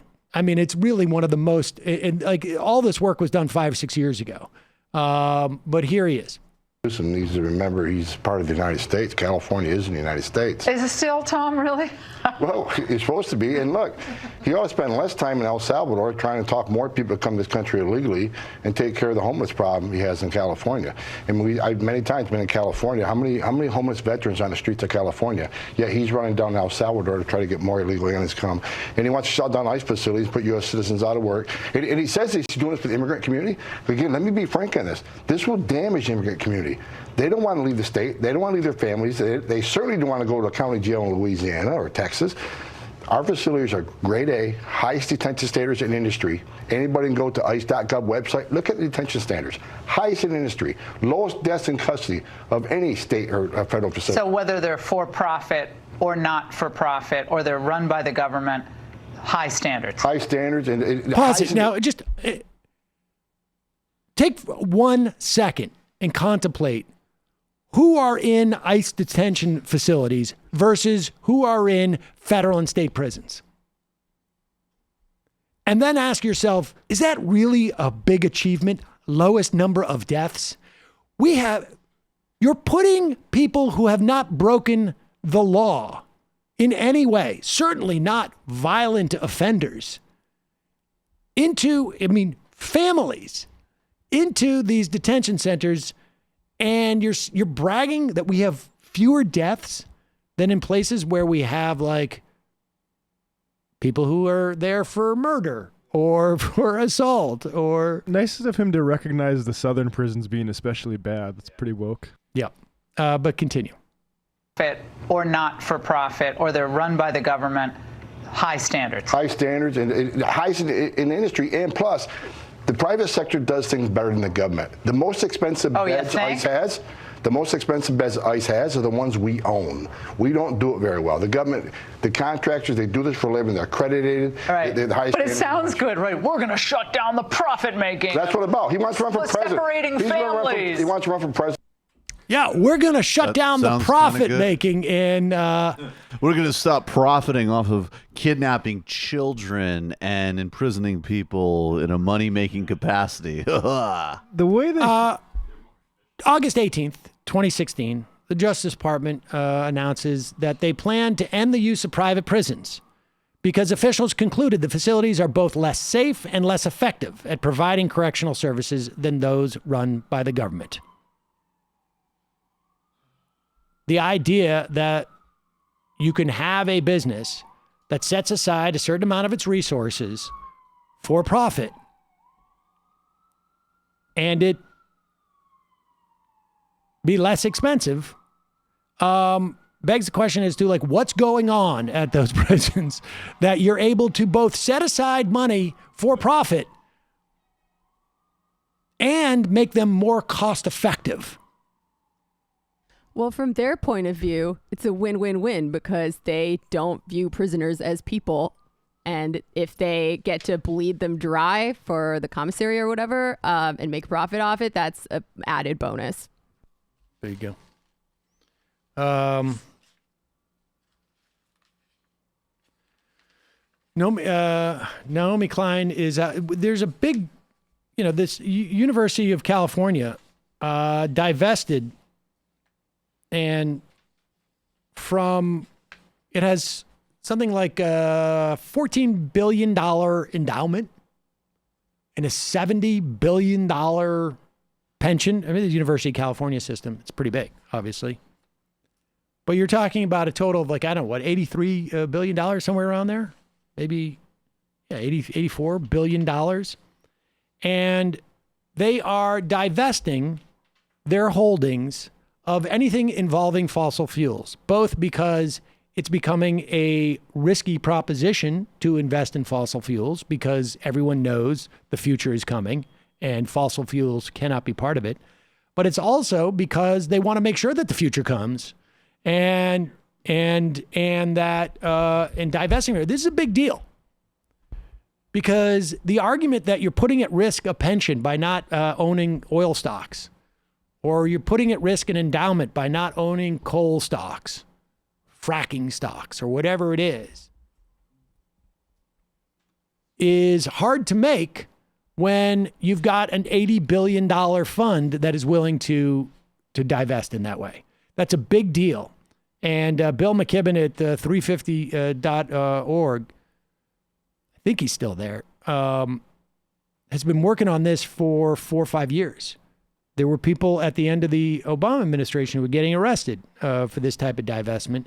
It is, in some ways, this divestiture movements brought about the changes in South Africa, at least to the extent that America played a role in it.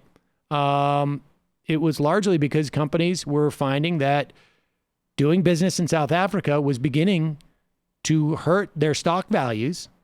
And so they basically went to South Africa and said, like, this is not sustainable. And I guess I'm getting a little sentimental of a divestiture talking to Billy Bragg today. Yeah. But also, Naomi Klein has a new book out. She was on Democracy Now! Talking about the what is happening with the climate movement, and particularly in this segment, some of the dangers that are represented, as we saw with the El Paso shooter, referencing a diminishing amount of resources, and therefore that justifies us throwing some people overboard. I write about the Christchurch killer in part because that horrific attack, which stole the lives of more than 50 people in New Zealand at 2 mosques, happened on March 15th. And that day is significant for many reasons. One of them is that was the day of the first global youth climate strike. That is the day that 1.6 million young people around the world walked out of class and took this stand for international solidarity with children all around the world. It really a movement that is in no way nationalist, right? That is calling for justice at the center of our response to the climate crisis. In Christchurch, the student strike, the rally after the student strike, was disrupted, and the students were told to disperse because there was a live shooting just a few blocks away at the mosque, and that was the killing that I referred to earlier. And one of the things that was really different about that attack, and he did take inspiration from all of these different mass murderers, was that this killer identified as an eco-fascist. That he said that in his manifesto, wrote that in his manifesto. Talked about how immigrants were destroying Europe, destroying, the Christian world, and so on. And I think there's been a lot of focus in recent years about how do we change the minds of the climate deniers, right? I think the only thing scarier than a far-right racist movement that denies the reality of climate change is a far-right racist movement that doesn't deny the reality of climate change. I mean, there you have it.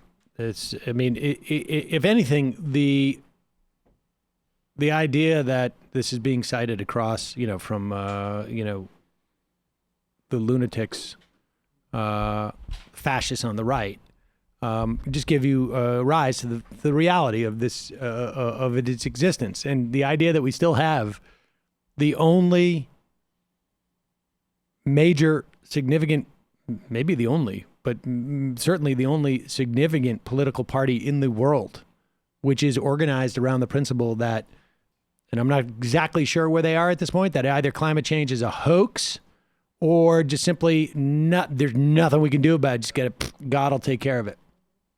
Well, or as some in Silicon Valley, they're actually planning for those scenarios and buying eco bunkers and building scenarios for them. Well, at least they're aware. They at least acknowledge that it's happening. That's true, but I think that's the correlation of the point I just want to make. That of course it's important to acknowledge or accept or whatever word we're going to use the science of it, but that's not the trick that a lot of sticking point. It's a political question, and ultimately, as the right wing quote unquote accepts the science, if the politics is still maximalist and apartheid, No, it's going to that's how it's going to turn into. It's going to turn into mass deaths. And this is what Achille Mbembe, again, I always cite that piece, The Age of Humanism is Ending, which he wrote before 2016, and all of the dynamics are here. And that's exactly the point. And and it also correlates with the viciousness and racism towards refugees, because a lot of refugees are eco-refugees and also internally in countries as well. So you need to deal with the politics. The science is a second order question. Yeah, and this is not new, by the way. There is a long history of people on the far right taking an interest, however disingenuously, in the environment. I don't think it's disingenuous. Like some of the Hitler, well, Heidegger. then you look at where their money is invested, and it's in fossil fuel companies. So, like, I listened to a really good episode of Trillbilly Workers Party with my friend Brendan O'Connor, where they talked a lot about all of this web of connections, this element of the right that takes an interest in the environment, and it's always been that way. Some of the early eugenics people were into environmentalism, but I think it's going to catch on more and more as, like you guys said, more people on the right accept the realities of climate change. And as we see waves of migration that we know are going to be caused by climate change, and the left needs to be ready with a real response to that, we need to be making the case now for the free movement of people, and we need to be making the case to the wider working class how this, in fact, benefits everyone and doesn't hurt us to let people in who want to come here. Yeah, it's sort of a scary thought. Just a reminder, somebody just told me I did not say the name of the Billy Bragg book at the end of the interview, The 3 Dimensions of Freedom. We'll put a link to, obviously, in the podcast description. I think Republicans started unrolling their climate policy when Trump started saying build the wall. Right. And in Europe, I guess the point I was making is that there are some in Europe who do, and even historically, like, Heidegger, right? I mean, was a very important philosopher who also was a supporter of the Nazis and also a incredibly important eco-philosopher. So there is some depth to that tradition. Yeah, and like all the Malthusian concerns about population control and stuff like that. Right, and that's why Bill Gates is very bad for you, not good. Why are you obsessed with the population rates of Malawi when you talk about climate change? I wonder. Yeah, right, I wonder. Bill Gates, not good. But he's done so much for education. I saw a thing on Bill Gates recently where he was like, economists actually don't know what they're talking about. It's like, how about, do you know what you're talking about with regards to schooling in America or like population? Of course he does. He's a billionaire. Deplatform billionaires. Lunatic. Let's go to the phones, and we're taking IMs. I've got it open. You can IM us through the app at majorityapp.com. Calling from a 406 area code. Who's this? Where are you calling from? A wind tunnel? Hello? Hello? Hi. So that I finally got through to you. This is Pete. Pete from Indiana. Pete from Indiana. Welcome to the program. Hi. So I've been a long-time fan of you, first-time caller. I was talking. I have a new boss at my work, and heard him the other day listening to Rush Limbaugh, actually. Yeah. And since then, I've talked to him a little bit, working around each other, and I asked him about, I mentioned your guys' name, the show, The Majority Report, and he actually said that he'd heard of you guys and watched a couple of your videos. Yeah. How'd that go? Yeah, he was not impressed, to say the least. Really, he said that he just started telling me stuff that you look like a foot with glasses, Yeah. and like foot with glasses. Weird stuff. Like he just said when you played your videos, he could instantly smell the clam chowder and Old Spice through the screen. That's true. And we actually pumped that commissary. through the camera. That's a partnership with YouTube. Yeah. The new scratch and sniff videos we're doing. He said you look like the human embodiment of Applebee's. We do advertise that we're from the heartland of America. I think we're doing well. Yeah. I don't know. Like, I just kind of going off what he said. Like I said, I'm a huge fan. Right. No, I can tell. I can tell. Of course. Yeah. He said your content was as dry as a Popeye's biscuit. I don't know what that means. But, Popeyes, very popular, successful fast food. Had some good Popeyes. Yeah. Oh, really? Okay. It sounds like this guy good. may Then I think be he must- exactly where we want him. Oh, yeah. Well, one of the things that really got me, he said, is that he thought you had a nice voice, but you kind of look like a hobbit that was born prematurely. Right. Well, I mean, it's radio, so that's the important thing is the voice. That's true. You're right. Right. Hey, thanks. I got to go. Good luck, you boomer. Okay.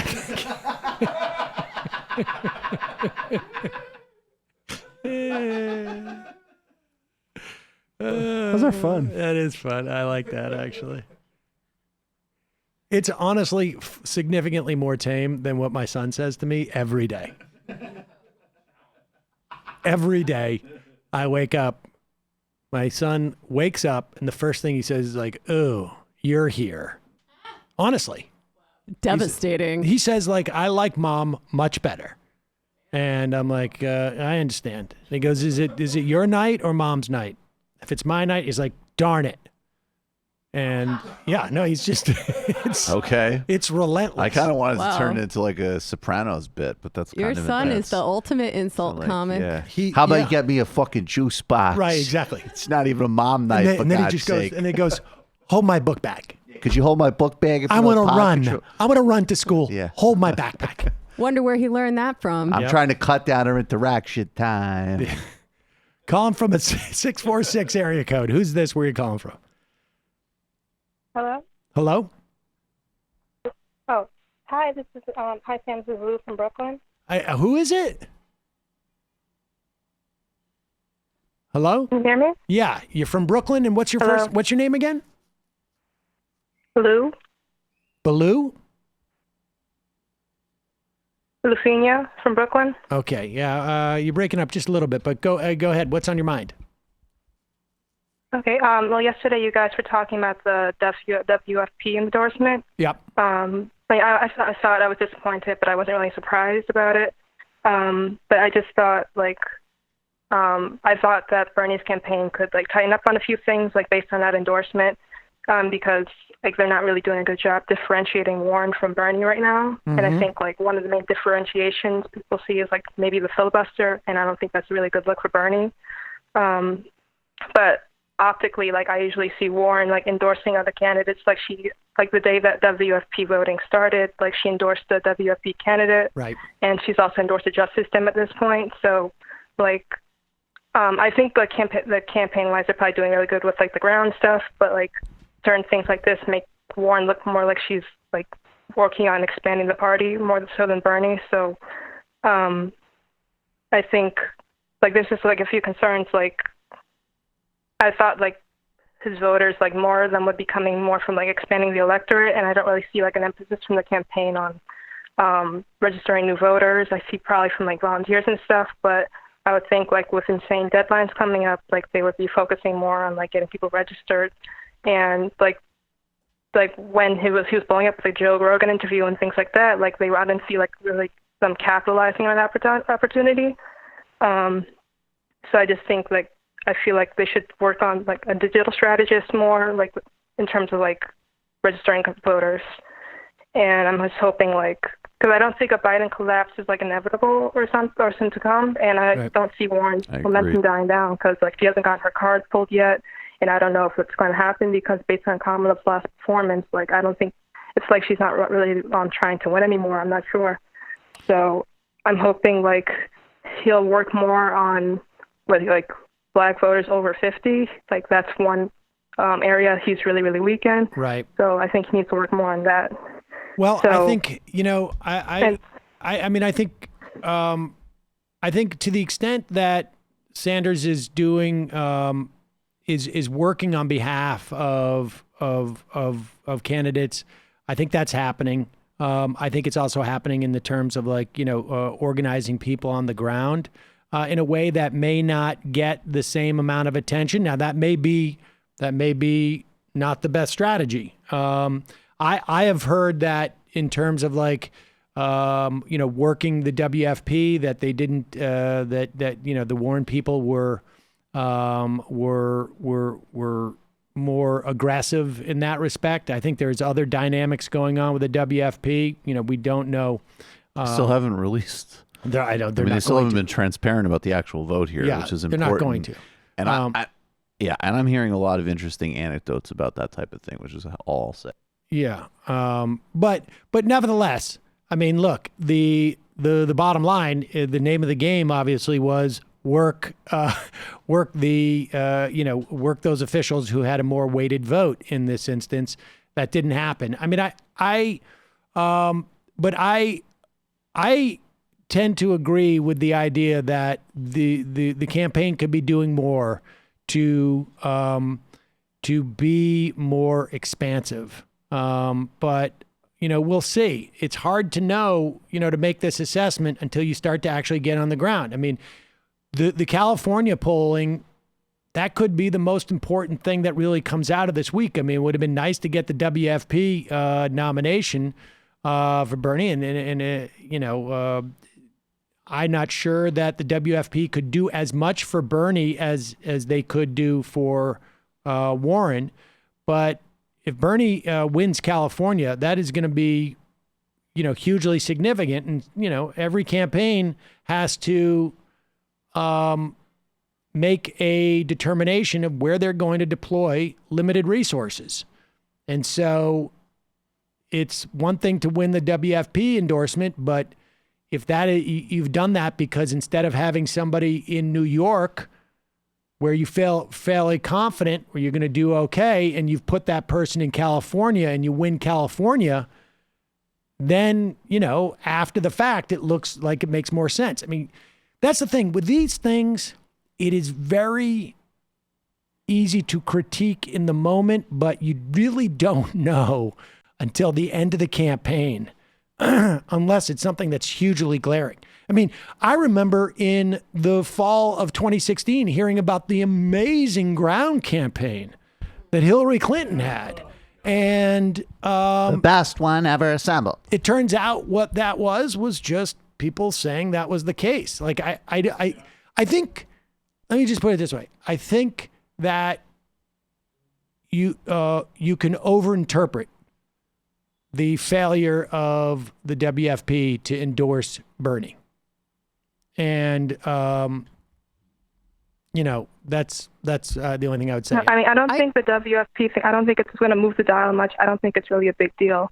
I'm just talking about like other little points of concerns because these are like little things that I thought he would be on top of, or I don't think like, even my concerns, I'm not sure like how big of a deal they are, but it's just like the media is never going to give him fair representation. So I thought his digital strategy would be more involved in terms of registering people and getting people like interested and like active. They may be doing that.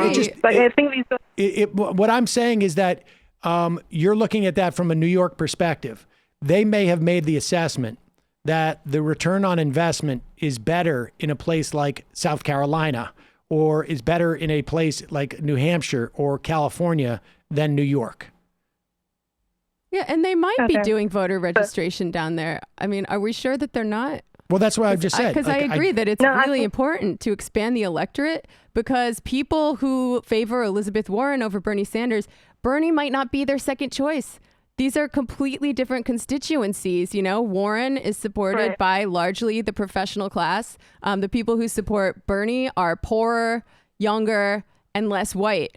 And I don't know if the professional class folks are ever going to form a coalition or throw their weight behind Bernie if he's not the if Warren is not the nominee. They might be more likely to go for like Harris or Buttigieg or something. But I just want to add that that is one of the main areas of focus that DSA for Bernie is doing right now in New York City. We're registering people to vote largely on the campuses of public colleges and universities, where there are a lot of young people and people of color who'd be more likely to vote for Bernie. I appreciate the call. I agree. I mean, I agree that his coalition is better, but I just wanted to say, like, I just was with the Joe Rogan interview, because it was so big, like 10 million people, like I feel like in terms of capitalizing on it, like I'm not sure how many people like actually registered out of that. Yeah, I don't know And how. like also his like in terms of debate, like, I don't know how. I feel like I don't know how you would reach the Joe Rogan people to, Yeah, I mean, I saw them. a lot. I think that was the type of operation, and I did see a lot of people. I mean, just even in the comments on that video, I saw a lot of people saying, "Hey, if you're in Florida, wherever," that type of thing. But yeah, I'm not. I think that. I mean, yeah, I have nothing else to add. I wonder if in New York, it seems to me that probably all of us could do a better job on letting people know about the October deadline. But I think they're doing most of what you're saying. I do. Appreciate the call. yeah, I'm sure volunteer-wise they're doing really well, but I'm not sure about like in terms of the digital strategy. Yeah, I don't know. I appreciate it. Okay, thank you. Just put that Chiron back up on the screen. How's that for a digital strategy? Calling from a 509 area code. Who's this? Where are you calling from? Hi, is this me? Yes, it is. Oh, hi. My name's Sean. I'm from southeastern Washington. Sean from southeastern Washington. What is on your mind? My mom is a nurse who works at one of the local hospitals. It's a Cadleck Regional Medical Center. They're owned by Providence Sacred Heart. I know they just met last night because I think they're going to go on strike. They're in negotiations with Cadleck right now. They're trying to take away their PTO accrual rate and the cap to it, effectively like a pay cut for them. There's also safety concerns. Some nurses have been attacked at I don't think they're the only hospital in the state it's happened at.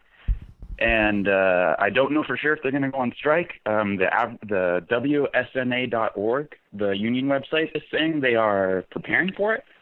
But I was talking to my mom about it. She wasn't sure if they were going to like talk about if they were finalizing their decision or talking about the details. So not 100% on that at this point. Well, if they do, let us know. We'll keep an eye out. I mean, I've had, I know some people who have been working as nurses in facilities that have been bought out, and a lot of big hedge funds are buying these hospitals. And they just come in and they basically just overwork, particularly with the nurses. And it's brutal, really brutal. Yeah, keep us updated on that. Yeah, I've already heard really weird stuff like with the safety thing. They want the nurses to take like an equal responsibility in handling the violent patients if it happens, and like that just seems really like outside of the purview of their job description. I would imagine. And and other weird stuff. I guess like one more thing. I had a libertarian thing. I guess not like kind of like the prior caller. I have a guy I went to high school with. Have you guys ever heard of the Free State Project at all? It's something started by Jason Sorens. I'm not familiar, but I don't know if you guys have heard of it. They were trying to move. They were trying to basically take over. Yeah. I think I went on Free State Domain Radio or something like that a couple of years ago. Is that something like that? Yeah, a buddy. Well, I guess kind of a buddy. I went to high school with him. He's a libertarian. He's moved out there for it. And I get into it sometimes on Facebook with him. Are they connected to really Facebook? Like, part of me wants in their to see it free, but in their free state that they live in? Are they connected to Facebook? How do they do that? I'm not sure. I just know I only knew of it from talking to him. And like part of me wants to see it happen just because I think it'd be funny. But then I've never met a bad person from New Hampshire, so I don't wish bad things on them. Right. So. New Hampshire's full of good people. So, all right. Well, listen, I appreciate the call. Yeah, thanks for taking it. I love you guys. Love what you do. Bye. Thanks. Keep us updated on the strike. Water boat from Kashmir on the IM, day 45 Kashmir. So other than arrests and disappearances, there are intermittent temporary detentions, which are essentially torture sessions of young men and teenagers. People have to report to army camps every few weeks where they are beaten. In one instance, a person reported for beatings 3 times in 5 weeks. If you pass out from the shock of extreme pain, you don't want to regain consciousness before the pain is gone. It is the most awful feeling. That is precisely what Indian forces are doing through electric shocks to people that pass out during beatings. There have been multiple reports of men and teenagers being beaten and given electric shocks right in the streets outside their homes where their family members can hear their screams for hours. Last week's headline in HuffPost, India beatings, electric shocks, threats to take away women. Did I mention rape threats? Finally, there have been 2 separate documented cases of soldiers breaking into homes demanding they hand over their sons for pelting stones. Except the families had only daughters. They're terrorizing the population by making examples of some people in every community. All I have mentioned here is from the Indian press or international press. Don't stop talking about Kashmir. It's the only hope we have. It's the only way to ensure a non-violent response. And also, real props last night. Talked about Jan Schenkowski, who's a congresswoman from Illinois, speaking very powerfully on Kashmir. One of the very few. It's amazing how little it is in the American news. Totally. And it's and again, from a, Imran Khan just gave an interview for Al Jazeera. He's the Pakistani prime minister. And I'm, there's a similar dynamic where now you get accused of being like, spouting Pakistani propaganda. And I can assure you, I'm not pro-Pakistani. I don't know about that. Yeah, well, I mean, look, there's always a possibility. Ideas. I mean, I don't know. Imran Khan's got a lot of ideas. Sorry, your board isn't up. Up. Go ahead. Wait, go for it. I'm not going to now. But you got your finger on the button. No, I don't. Go. So Imran Khan, who I don't support necessarily, and the Pakistani government, who I think doesn't make its case as well as they could in the Western media, but they have a strong case to make. He said, I love it. Hi, this is Imran Khan. The Pakistani government is now a $3,000 a month patron at TMBS. And I'm hoping that this can be integrated into your communications. But he said, we could have a armed conflict with India. And he said it in this interview. It's like very important to clarify. He literally said by accident. He didn't say I'm threatening it. This is what I want. He said, this is already such a tight situation that this could absolutely lead to that. It's also sort of a threat. It's like, you got a lot of nice vases around here. Whoa, this could fall right over here. It's a threat, and it's also true. It's logistically like, yeah. I mean, they're right. They already do have skirmishes. Kashmir already was the most militarized place on the planet even before this. Well, hopefully, Donald Trump will send Jared over there to work on this. And well, this is that would happen a couple weeks before this happened. Was the press conference with Imran Khan where Trump's like, these are both great countries. Kashmir is a big deal. I'd be happy to help. Right. Imran Khan was like, okay. Right. And Modi was like, I absolutely did not ask you to help on this. And there's a domestic implication because the Indian Supreme Court has said that normalcy needs to return and nothing so far has changed. So that also has implications for this broader erosion of Indian democracy. Next time they should come from normalcy. Not so much normalcy. Ooh. So, you being a pederast Helen again? Cole. Sonia Sotomayor was on The Daily Show last night. She lamented the fact that most people have never read a Supreme Court decision, and in the very next breath recommended to her position against video recording in their courtroom. The federal legal community is a bog of oligarchic jerk-offs. I mean, it's all of them. It's unbelievable. We don't want anybody preening, but we're going to require everybody to, give me a break. Hashtag abolish the Supreme Court. Ben Shapiro, puberty blockers. You went to college 35 years ago? I knew you were almost too old to be Gen X, but yeah, now I get why everyone calls you a boomer. I'm not. I'm a Gen X. It's taken hold. Why are you so proud of being part of Gen X? Gen X is terrible. It's not a question of pride. I think the boomer generation worse, though.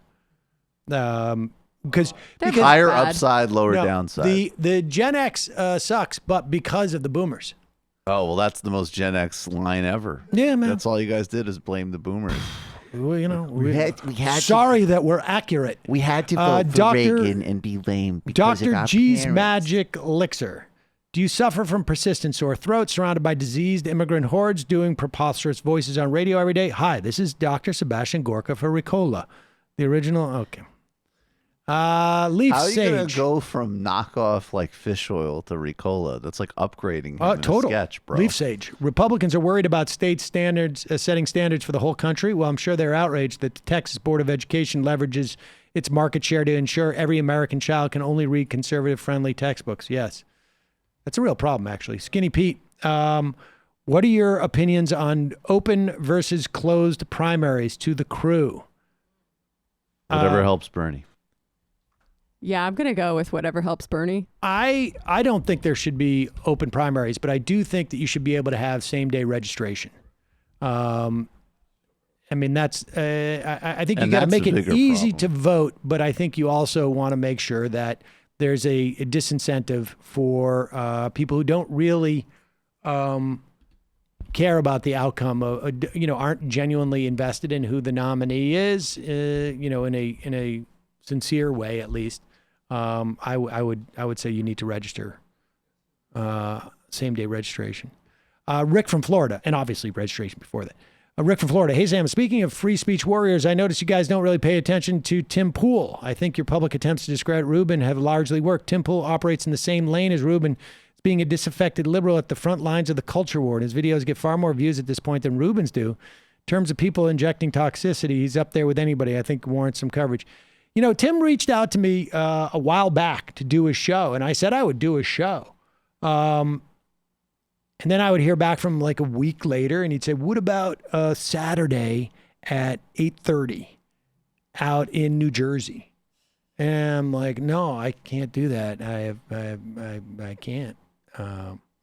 And then he would just, then it was hard. It's hard to organize. Is this another person I need to know about from the internet? Maybe. Marginal. Joe from the West Hartford. After hours of research, I finally figured out a definition for libertarianism we can all agree on. A real libertarian is someone who justifies slavery within 5 minutes of talking to Sam. Producer Lauren. That's actually that's a solid, that worked. Liberty. Producer Lauren. I looked up Billy Bragg on Wikipedia, and it seems he's not only a Remain supporter, but he still supports the Labour Party, not the Greens or the Respect Party, and you failed to call him out on that, or he thinks various components of the UK, like Northern Ireland, should break away after breakfast. Delusional. Of course he's a Labour supporter. Where does that come from? Yeah. Wait, if Billy Bragg started supporting Respect Party, I got news for you. No, man. No. I confused. That's Galloway's party. So they're making a hard left point. I thought they were making a really ridiculous point, but it's still wrong. Well, what is he supposed to support? The Brexit? Like, that's not a left-wing position. If I was in Britain, I would imagine I would be a Remain supporter. Yes, be a Corbynite Remainer. Be a Corbynite Remain supporter. Dolink, Republican tantrums in hearing yesterday were clearly premeditated and scripted. The best part was after staff effective questioning Assistant Chair Representative Collins, the most obnoxious and aggressive, spoke up to say he was a staff questioner for the other side. Nadler slapped him down. You're elected, not staff. You got 5 minutes. Jonathan Armstead. Hey guys, watch your debate coverage twice. If you could catch all the questions asked in every debate, what would it be? If you could have a catch-all question in every debate. I have two. I think every candidate should be asked what they'll do once they leave office. I want to know what their big plan is. And also I want every moderator to ask what donor asked for a one-on-one meeting with a candidate and what promise they asked for.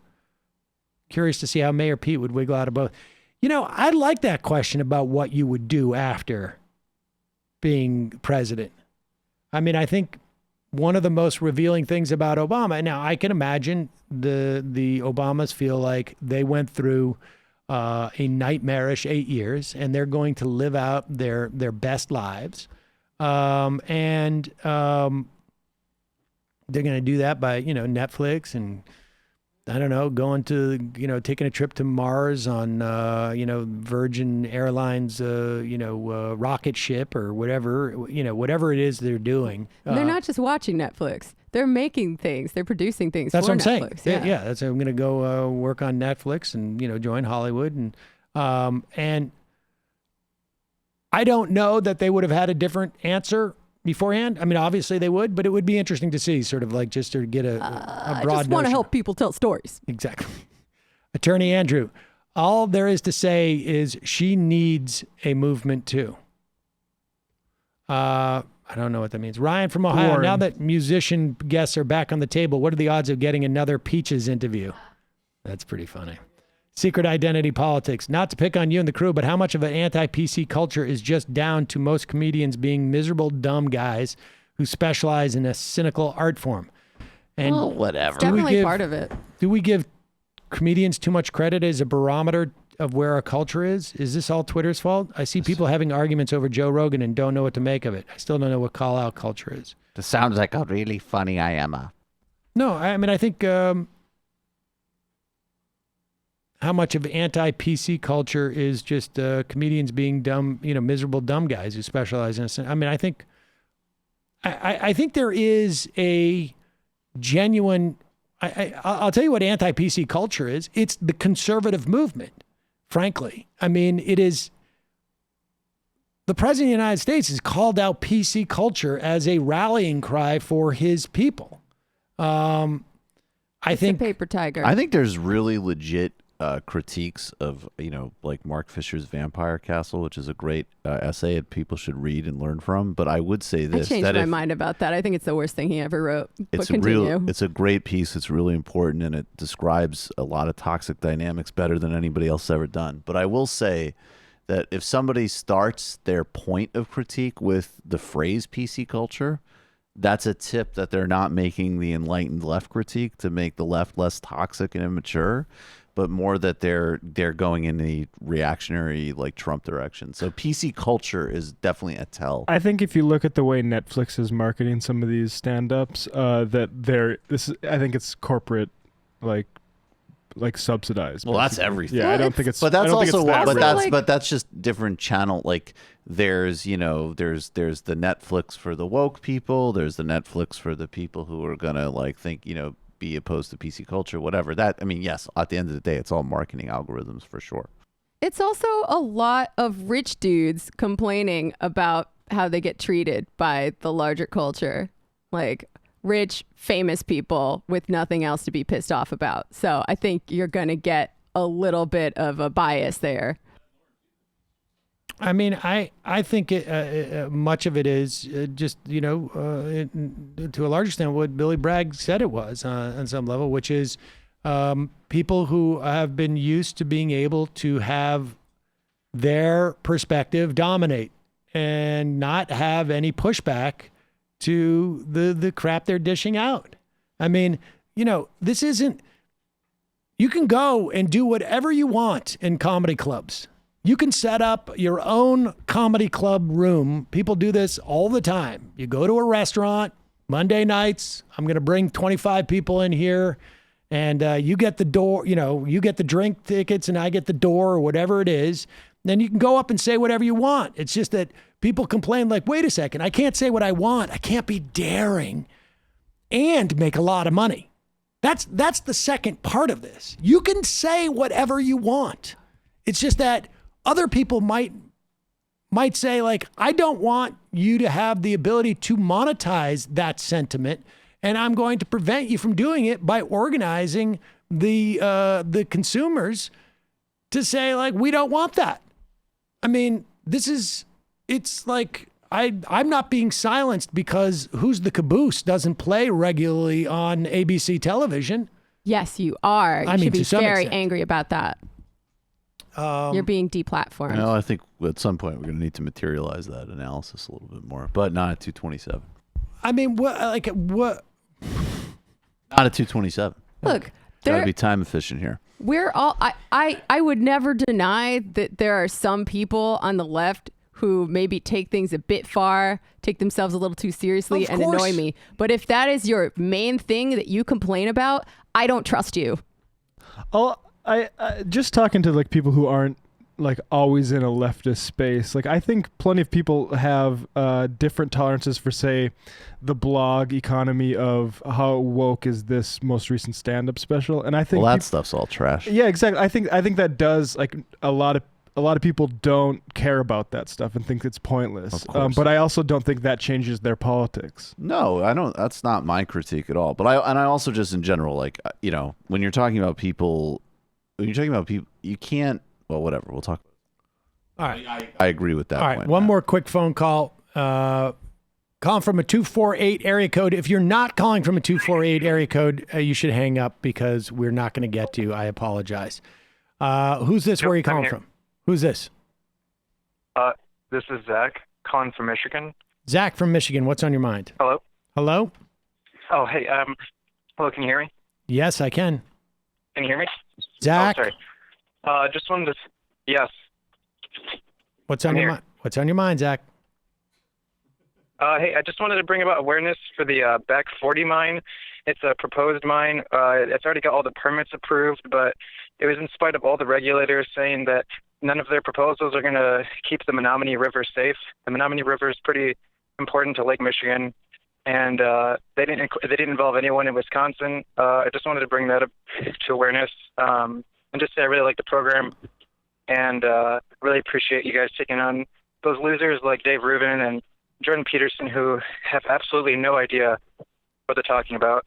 And it definitely does work because I've had lots of friends that have repeated a lot of that stuff, and sometimes I don't even know how to respond. So appreciate you guys, and that's about it. Thanks for the call. Okay. Thank you. Great to hear that Michigan's really concerned about their water. It's not like they've had any problems with that in the past. All right. Read 4 or 5 email IMs, and then we're out of here. Gedry. My sister and I don't get along. She had me committed against my will. I was stripped of my rights and became a ward of the state. I was away. She went through all my things, including throwing out my bed. My mother just passed away June 30th. So I was trying to safeguard valuables. She bringing people in the house to sell things. She said, any advice? She said I was a danger to myself. Is there anything I can do to protect myself? Any advice would be greatly appreciated. Gosh, I have no idea what kind of how to advise that. I would maybe try and talk to an attorney. I really don't know in that situation, and but good luck with that. I'm sorry to hear that. Republican wrestling coach. The biggest lie award from last week's debate goes to Beto. About an hour into the debate, he said he went to a gun show in Arkansas and said the vendors, customers there agreed with him. They don't need their guns, would have no problem handing them to the government to be cut into pieces. If anyone could prove that conversation was anything but 100% made up, I would personally pay for Beto to move into Jamie's apartment. I don't know how anybody would be able to prove that, and certainly not here. He's staying in the basement, by the way. Kevin, did you watch the roast? With a basement? Was there a roast? What roast? Ryan Chat. This is a message from Michael. I don't want to get defensive. You take this the wrong way, but I think the way you keep attacking Warren is very toxic. There are a lot of people who like both her and Sanders. I am one of them. Sanders is my number one. Warren is number 2. I like Sanders, but some of his supporters just can't handle people liking other candidates or any critique of him. On a daily basis, there are a number of progressive talk show hosts who go out of their way to make sure they criticize her for even the smallest thing. What I fear is a good portion of people will not support Warren under any circumstance. Ben Dixon has done 2 episodes on this very issue.